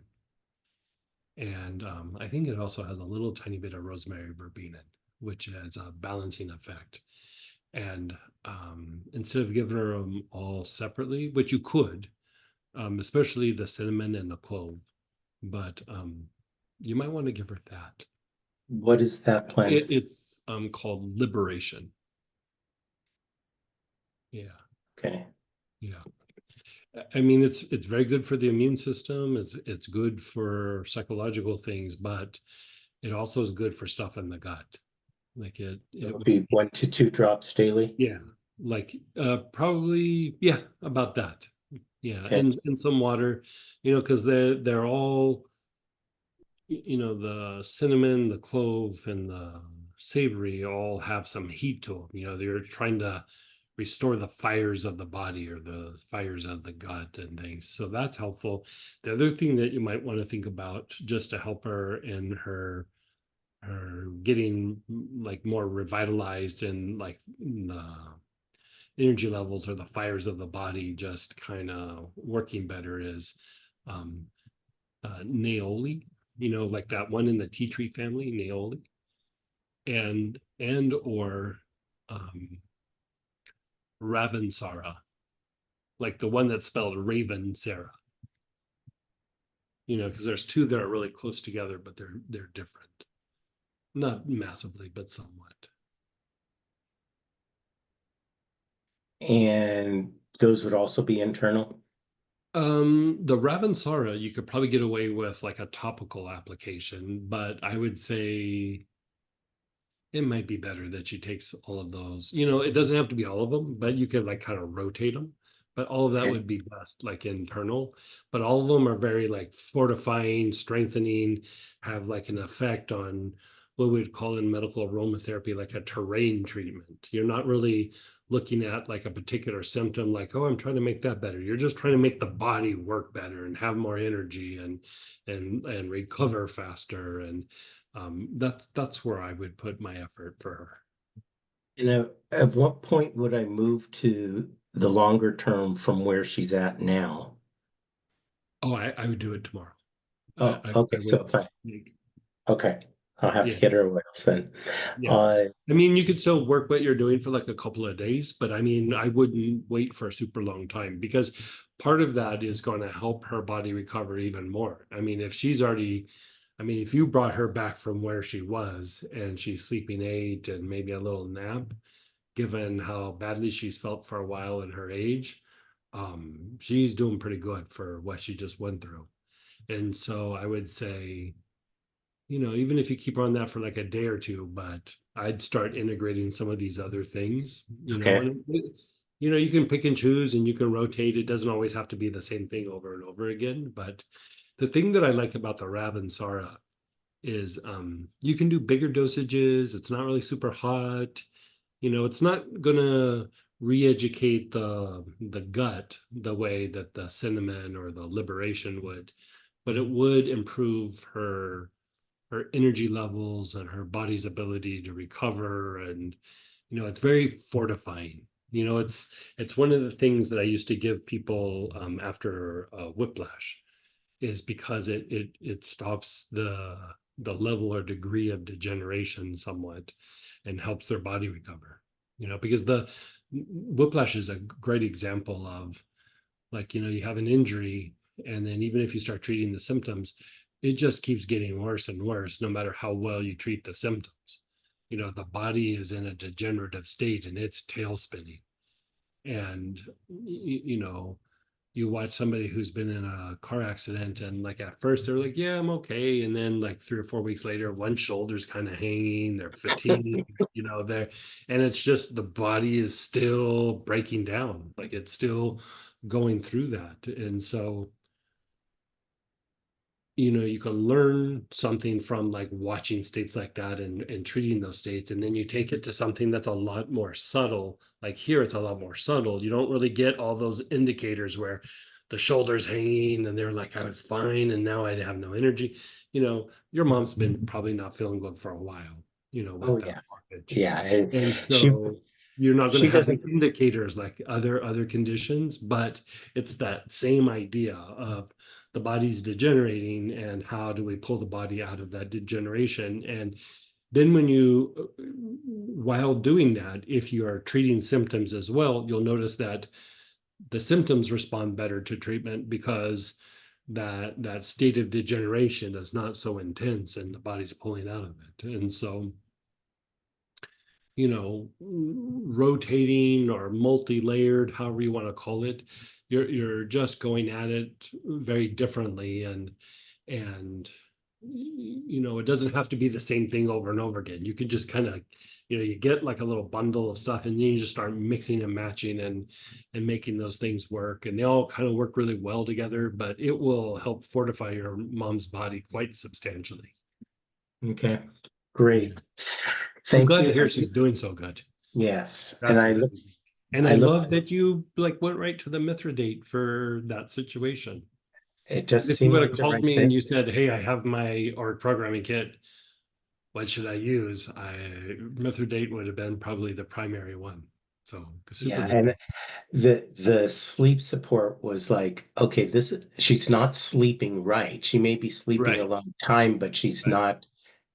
not getting restful sleep. Right. And so that was the thinking there. Yeah. No, but- that was all perfect. Yeah. So, well, thank you much, and I look forward to the upcoming booklet, version 4. Thank you. You're so welcome. And then go ahead, Denise, then Letty. Hey, Denise. I did check my oils. I did have a small 2 millimeter of the fascial release. Oh, And- great. And I also have Arthrocare, and Let's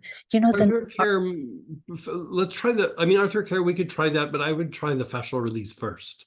okay, Drop in, hold it and tap it 5-6 times, get good 5, 6, 7 drops in there, put a little lotion or massage oil, and then just rub it all over that area.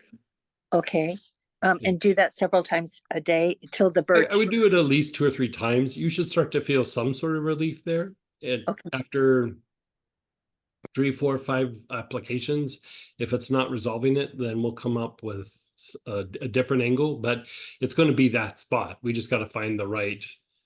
But fascial release would be good. Even wintergreen by itself could be good, or birch complex. And you said you're going to order the birch complex, so I use- am. yeah, use the fascial release until the birch complex gets there. And Yeah. my question on that, and I was asking Sam on Sunday, but I just kind of got really tired. I was like, between the Uh-huh. vagal tone, like a body tonic, or the lymphatic blend body tonic. But I think I read For you, but vagal tone would be really good. really okay. Yeah, All right. because part of the issue with trigger points is the body is not going deep enough into rest and repair.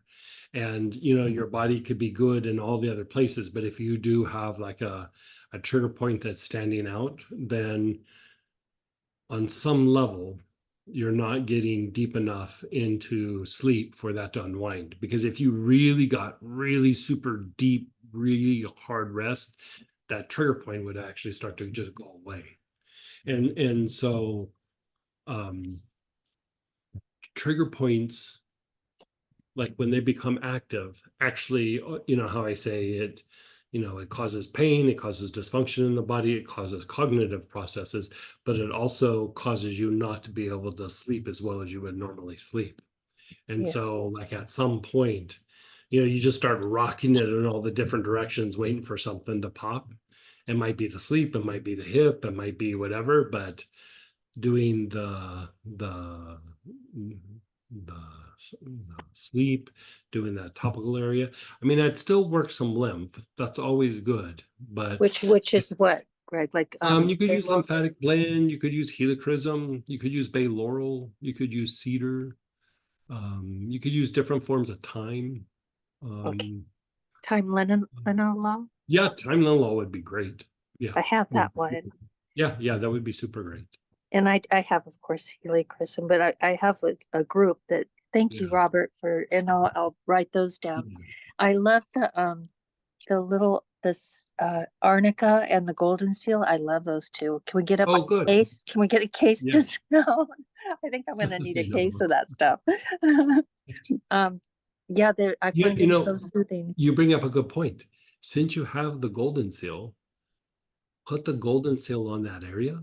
You could Okay. even mix it with a little alcohol, put a little dropper full, or 15, 20 drops in a little alcohol, rub it over that area, let it dry, and then still do the same thing that we talked about. That will stimulate the lymphatic movement, and then you do the other stuff, and that's a good 1-2 punch for that. That's a Great. great way to do that. So all that stuff I said about the lymphatic blend and helichrysum, you can almost disregard that. Just use the golden seal tincture and then the oils that we're talking about for the trigger point itself, and let's see how that does. Okay, and is it ready to order more of the golden seal? If I wanted to order more of the tincture, is that online? I have the 15 ml on the site. It's, but we'll update it. I'll get the, We'll make it so you can do an ounce as well, but Yeah. 15 mils is on there.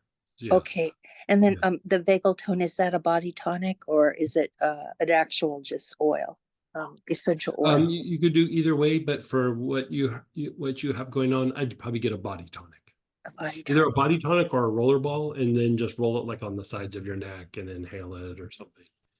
Oh, thank you so much. And then You're later so on, Sam, I will get that lymphatic blend. She was so, she said it just was so refreshing and gave her more energy. So Yeah.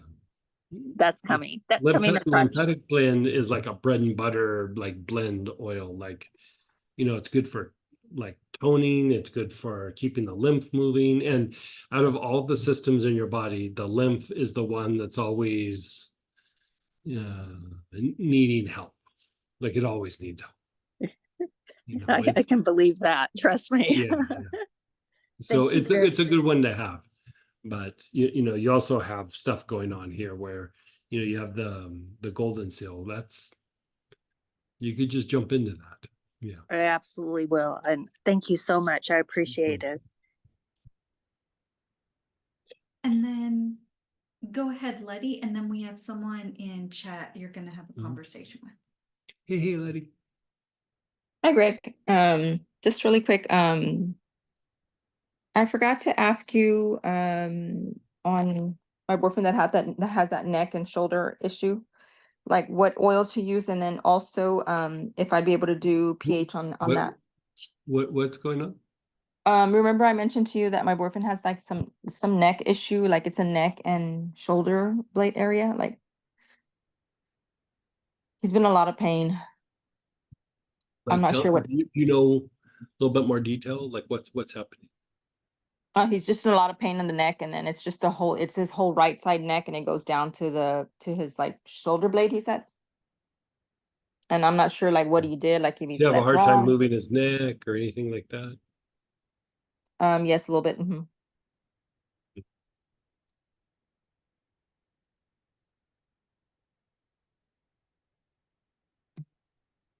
For that person, I'd probably start them on lemongrass. Like ointment of lemongrass or a little bit of lemongrass internal. And then, maybe after a day or two of that,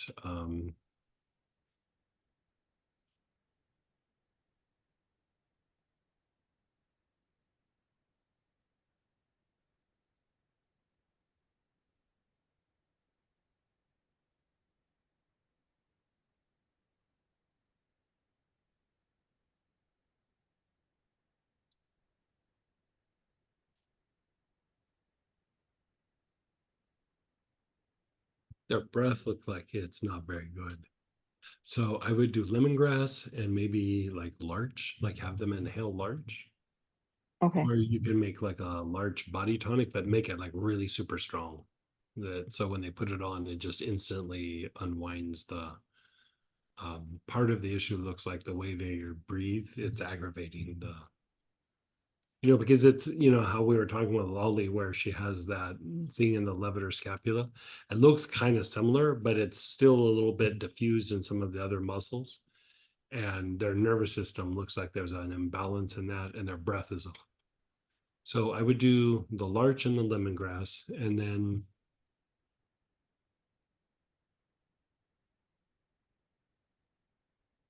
I'd probably follow up with that pain relief neuropathic Okay. as an ointment, but not at first. Like I'd let them do those other things for a little bit, and then after like 2 or 3 days, I'd have them start putting on that pain relief neuropathic. And the reason I'd have them start, like wait a couple days before they start, is without unwinding some of that other stuff, that's not going to last very long. Like like the pain relief blend isn't going to work Yeah. very fast. And then, 2 or 3 days goes by, and as their body starts to unwind, they're going, I'm not going to use this. It doesn't work. You know what I mean? Like Okay. it would bring them a little bit of relief, but there's too much going in the state of the body for it to really kind of treat and hold. So Okay. like treat the body for like a day or two. My guess is even just the use of the lemongrass might start to take their body out of the pain almost kind of quick. Because wow, they have lemongrass. like a very big imbalance in the nerves. And so that's definitely contributing. And then it's causing like bronchial spasms and things like that. So if you start to unwind that, pain levels should go down, and then the pain relief, neuropathic, should really knock it out after the fact. Now, is that something that happens like from just like sleeping like wrong, or like because he does work out? Yeah, it could be an injury if he's worked out. Like, the thing that happens when people work out is sometimes they'll push a muscle or a group of muscles past the point of like fatigue. Not that their body gets tired, but that muscle or that muscle group gets tired, and then it will go into like a spasm, or it will shut down because other muscles have to compensate. And so it could be that, it could be an injury, it could be the way they sleep, could be that they're under a lot of stress, could be that with that big of an imbalance in the nervous system, the lymphatic system is not working very well on top of all of that.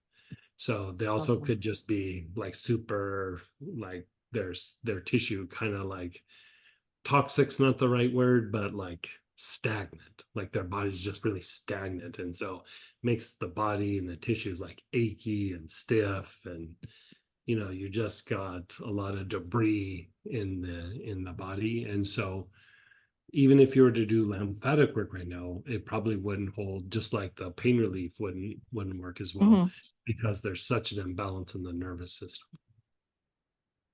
Like the What about lemongrass is going to balance that out, and then the larch will help accelerate what the lemongrass is doing. And so that should start calming the body down, and lymphatic system will start functioning, pain levels will go down, and then you can start treating that area, and it will probably start responding. Okay. Thank you, Greg. Is there a benefit to do any pH on that? You could just do whatever you kind of think, but it probably needs some good physical manipulation. The oil should really help. Yeah. Sure. Greg, and I also forgot to mention to you, no, actually I did mention to you that my secretary has that little that finger trigger thing, but she has like a little, I told you she had like a little like a little bump on her, like it's kind of on the palm of her hand that feels almost like if it's a bone, but I mean there's no way it can be a bone, right? It's got to be like just it's probably like a calcium deposit or a bunch of uric acid, or it could also be a little rupture and like in like the muscle or tendon, and you'll get like a little bump or a little like bulge. My guess is it's probably more a deposit than anything, because I mean that's what trigger fingers are, is deposits, uric acid and crystalline, little deposits, calcium and things that are in a joint or in a tendon. And so the tendon then has friction as it moves through the sheath, and then they get caught. So that she has like a little accumulation like that, it's probably that.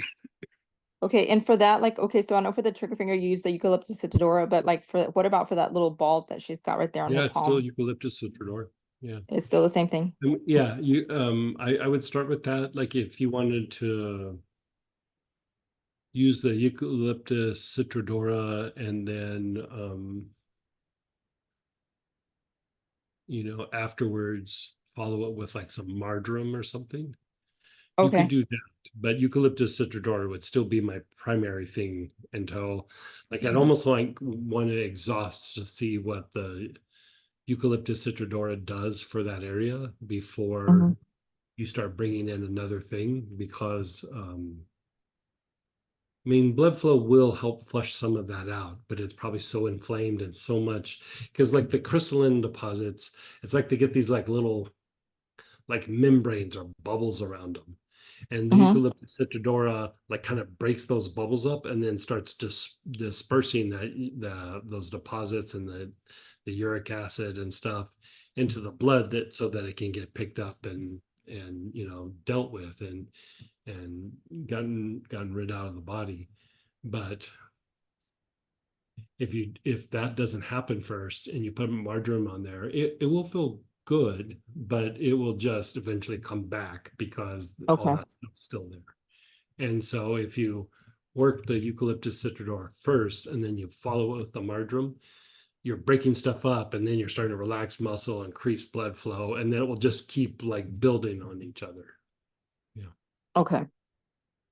Okay, thank you. I had forgot to ask you about like that little Yeah, ball. it was and I good mean, seeing you. I got to see Letty in person. Yeah. yeah, it was good seeing you. Good seeing everybody, meeting everybody finally from that area. Yeah. Thank you so much, Greg. You're so welcome. And then we have someone to chat with here, Sure, and then we also have other chat questions in here. Really quick. Okay, I have a question. I got left lung operation and the doctor removed my cancer tumor and wedge of my lung as Okay. well, but I have issues with my breath. It is turning unusual waves. So sometimes I can't complete my sentence and feel lots of pressure in my chest and no oxygen. So I would say that the very first thing that I would like to treat is two things. One is most likely there's some scar tissue. So the use of inhaling helichrysum and even maybe putting helichrysum like on the scar site, where they went into the body. But I would say even like a few drops on the chest, but a lot of inhalation of the helichrysum, like a lot, like multiple times a day, like 30, 40 inhalations, often. And then the other thing that I would do, it would be like hyssop or birch, just to open up the bronchioles. German chamomile would work, anula would work, sitka would work, myrtle would work. Yeah, do something like that. So you're opening up the bronchioles as well. And he's gonna do his Can, best. can, can I talk? Yes, yes. I got left lung operation before I can talk normally. But Okay. since they cut my lung, I have this vibration and my chest get very much pain when I'm talking. Sometimes it is normal. When I don't get oxygen, it's terrible. So I need always fresh oxygen that I can talk. Right.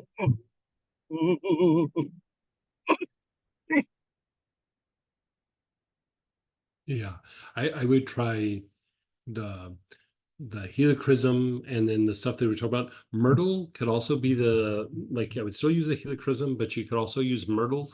But I kind of like the idea of green myrtle for this, just because the green myrtle would still open up the lungs, but it has a greater level of anti-inflammatory properties, but specific to the tissue, like the lung tissue. And so I would try that. Thank you. You're so welcome, and please keep us posted. I will. I will also put you on the prayer petition list for Astara as well. So we'll have some people do healing on you.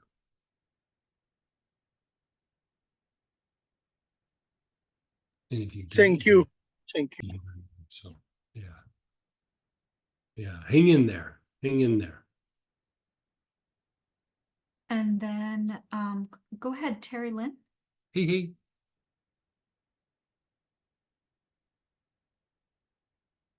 I'm happy to ask too. No, I'm good. Sorry. I don't know the system very well, so please forgive me. Can you hear me just fine? Yes, I can. Okay, great. So I had a few questions. Number one, this weekend was so fabulous. Oh, Um, good. I Oh, good. cannot thank you guys enough. Um, Oh, you're very I sweet. just Thank you. Yeah, I just I'm thinking about class a lot, and I'm practicing, and I'm doing things, and I'm like, "Oh, this is what I'm supposed to do." So Right. that's been really fabulous. So Greg, I had asked you a couple questions, and I just need some clarity Sure. um of where to go. So you were talking to somebody else, not me, about the Bell's palsy. Oh, yeah. And you Mhm. were recommending the marjoram. Marjoram works, and so does rosemary, like either rosemary Rosemary. or rosemary or verbena. Yeah, Okay. and usually for that, like if I had my choice, most times I would go, hey, go rosemary or verbena. But this is one of those times where I'd probably just do just plain old rosemary. Okay. It has a little bit more of an antispasmodic property to it. It's very good for the circulation, but you can put it on parts of the face, but really like follow like around the ear and along the base of the skull. You can even put it down the neck a little bit, and you can go up into the on the skull. But if you Okay. kind of keep working that side where the Bell's palsy is, Yeah. there's like a nerve that's being compressed. So you're reducing the spasms, and usually you'll start to notice results within a couple of applications. Yeah, I noticed that I've never been diagnosed with Bell's palsy, but the right side of my face is drifting further Yeah. and I further. mean, that's the diagnosis. The doctor looks at you and Yeah, goes, your face is drooping, you have Bell's palsy. I mean, yeah, that's pretty much yeah. what it is. So, and I also have MS. So, Okay. that's all. Bell's palsy contributes to MS. So, I'm Right. trying to work through all of that. Yeah. Um, and So with so, with the MS, use lots of antispasmodics like what we're talking about, the marjoram, the rosemary, like basil, things of that nature, even like spikenard and valerian. Um, I also like the idea of using larch just to kind of it's somewhat antispasmodic, but it also takes some of the spasms that are potentially in the bronchioles, and it kind of helps the body. But you know, um, taking lemon verbena internally, yeah, you said it, that. yeah, it's like it's not like it's going to be amazing, but it's helpful. Like you know what I mean? It's like one of those Yeah. things that it's keeps nudging you in the right direction, and you could take 3 drops like 2 or 3 times a day if you wanted to, but they do that a lot in Europe, like with MS, is they use a lot of lemon verbena to treat it, and it's helpful. It's like I said, it's not like you're going to take it and you go, oh, I feel like, but it's just, you keep nudging it into going into remission as much as you can. and Yeah. and then I think I wasn't it there where I was talking about like compression therapies, like where Yeah. you plants, Yeah. for periods of a time. And back in the 80s, late 80s, might have been like 90, 91, something like that. I was involved with a group where we were doing manipulation like that, and the MS Society, at least back then, recognized variations of compression therapy as reducing symptoms and potentially putting the condition in remission. Not curing it, but Okay. like it's like Right. you know Right. helps to bring about remission. So, And can you remind me of that practitioner's name that you were saying to right. do the So pressing? yeah, so there's different kinds of therapies that would kind of do that, but a lot of them are more like stroking motions and things where it really needs to be compressions. So I've found that over the years, the one that would probably work the best, the the teacher who brought it forward and wrote some books, her name is Bonnie Pruden, like Prudden, and she Okay. has a couple books out, but the people who do that kind of therapy, they call it myotherapy. Okay. Yeah. I remember you talking about it, and I was very excited, and I was listening. I was not taking notes, so please Yeah, forgive no, me. that's okay. Yeah, it's okay. So I have the lemon verbena, and then also you were talking to somebody else about black cumin to reduce inflammation and Mhm, galbanum mhm. to reduce pain. Do you think that would be good for me as well? It would be good for anybody. Okay. A lot of times because you know the black cumin stimulates the healing processes of the body, reduces inflammation, things like that. And the galbanum, it does reduce pain and it does like balance out parts of the nervous system that like you know how we were talking about like lemongrass and anise, they Yeah. balance out a very specific part of the nervous system. Galbanum is not as specific there, but has like a balancing effect on like the somatic nerves and like the whole nervous system. And you know, Okay. in like pain syndromes and chronic syndromes like this, um, I like the idea of galbanum a little bit Okay. better for that, and Yeah. it would help your body to feel better and help to balance out those nerves like that. Thank you. It seems like my body honestly just goes in wiggy phases, right? Yeah, yeah. Like I one week I'll need a cane and can barely make it, and then a couple weeks later I'm walking fine.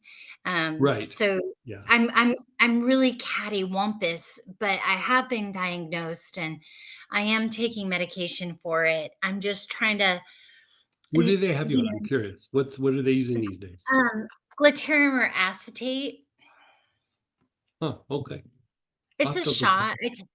Yeah, I yeah. take it 3 nights a week. Okay. Yeah.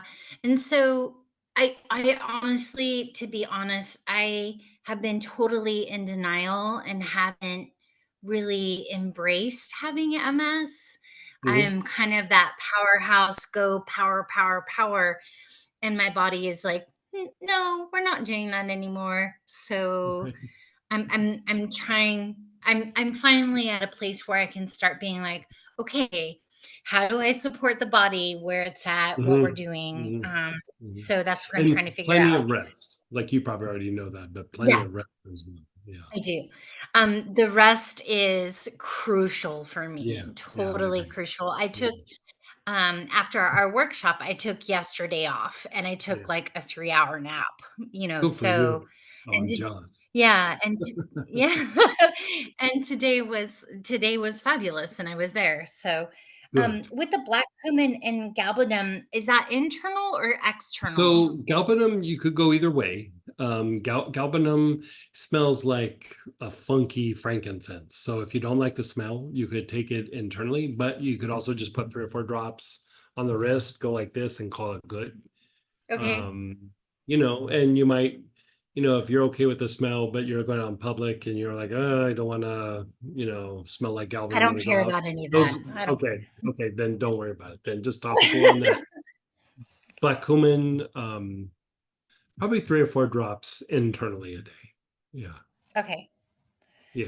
All right. So, long time listener, first time talker. Well, thanks for calling in. Yeah, thank you so much. I'm sure I have other questions, but this really helps my brain, helps me understand what's going on.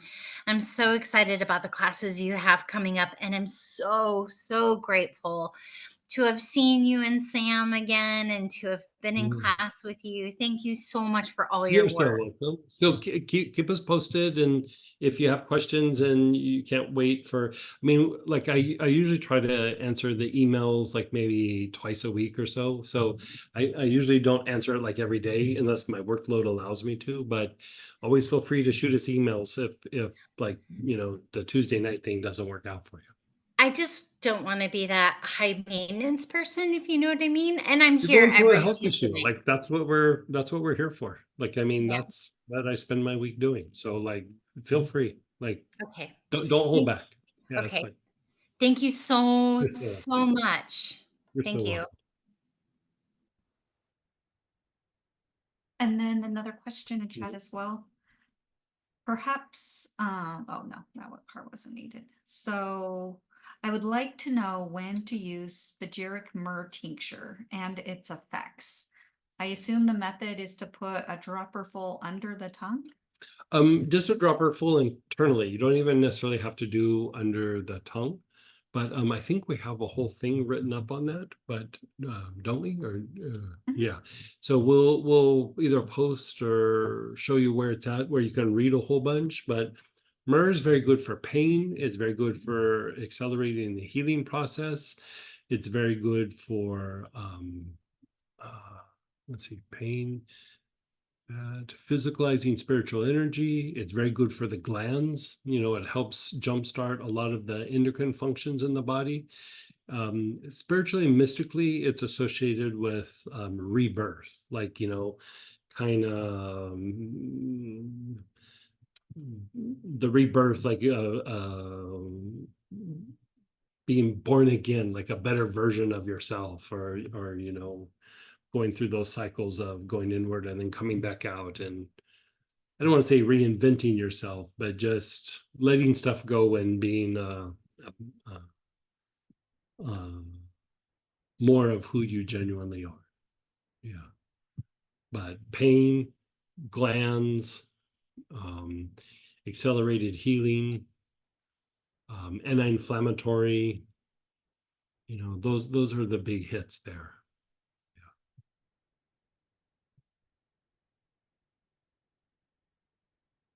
I'm curious about this weekend. Mm-hmm. Which one's the weekend? This, Class is I'm guessing it's the study group. the free study group. Yeah.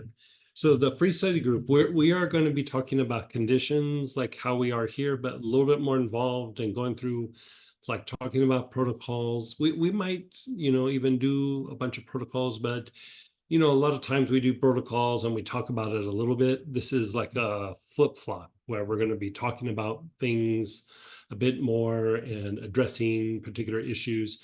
One of the big ones is that we're going to talk about, like, unwinding the jaw and why that's important, and not just trying to, like, reduce a little bit of spasms, but unwinding why it happens, and like talk that out and talk about different theories on how to do it. And if you guys have oils, we'll kind of do it in motion. But this was meant to be more of talking out different health issues, different conditions, and I'll be speaking a lot about things that we can do for degeneration and regeneration, and what that looks like, and why to target certain things and certain conditions. But it's all going to be about just straightforward, just addressing physical conditions, psychological things too, if people bring them up, but going deeper into just the good old-fashioned clinical applications of oils for various health issues. So it's those stories, those times where I go off on tangents and we go deep on something, and we're going to go deep on the jaw, we might go deep on back pain, we might go deep on trigger points, and we might go deep on respiratory or digestive issues. Kind of depends on you guys and probably how much caffeine I have before we get started. I'm joking, but not really. Yeah, so And no one asked this yet, but you just put up the thing for the plant teachers, the information. And I'm just going to let you all know you need to go check out the kit. It's 55 oils. Yeah, 55. So yeah, 55 oils. And a lot of them are single. Like there's 6 oils that are completely new blends. How we, in the mystical foundation for mystical healing, is the colored, like, healers, like gold healer, violet healer, and then there's a sacred blue. Well, in this class there'll be sacred green, sacred violet, sacred pink, indigo, pinkish violet, and a yellow. And so with that master kit, you could do just about any process that we talk about, like when we're doing study groups or anything. I mean, it's all the big hits and things that you probably don't use very often, but it's I'm saying it's 55 right now, but by the time I sit down to do the kit, it's probably going to be more like 60 or 62. But yeah. Yeah. It's crazy how big it's going to be. It's going to take me probably a week to make the kit. But Yeah, because it was 40 something. 49 for org programming, and this one's, still adding another probably 10 by the time I'm done. Okay, and then I just wanted to also let everyone know, especially if you're new, when Greg tells an oil or something like that, we do try to post those oils. Sometimes I'm on it and I can tell a little bit more like description and application, but it's all in the chat too for you. So hopefully we get those for you. And which class was that for the big kit? It's plant teachers and the teachings of the crystal skull, the mystical teachings of the crystal skull. And, we're just going to talk about the philosophy of the crystal skull. We're not going to sit and play with a crystal skull, although I do have one. But joke, but not really. But it's about being able to establish like programs in the mental body. Like you can establish these different programs. That's what a plant teacher is. It's almost like it sets an example for the nervous system and the body to follow. And so we'll be doing a process for the 5 senses, which is the crystal skull component, and then we'll be working with the plant teachers. And so you'll have what each plant teacher kind of teaches the nervous system and the mind, and then what it does to the body when you use this very particular process. So it's for those of you that did Healing Spirit, it's like a continuation of Healing Spirit. And if you didn't, it still has its impact, but the two go together really well. So, And I have to get you over there. yeah, so we're going to go over to Stara and do the prayer petition blessings and blessing the things going on in the world. So it's a good way to spend 15 minutes and kind of do a little quick meditation and blessing, generate a little good karma. And tomorrow night we will not be doing the Astara sessions or the study group. We'll be doing the study group the following Monday.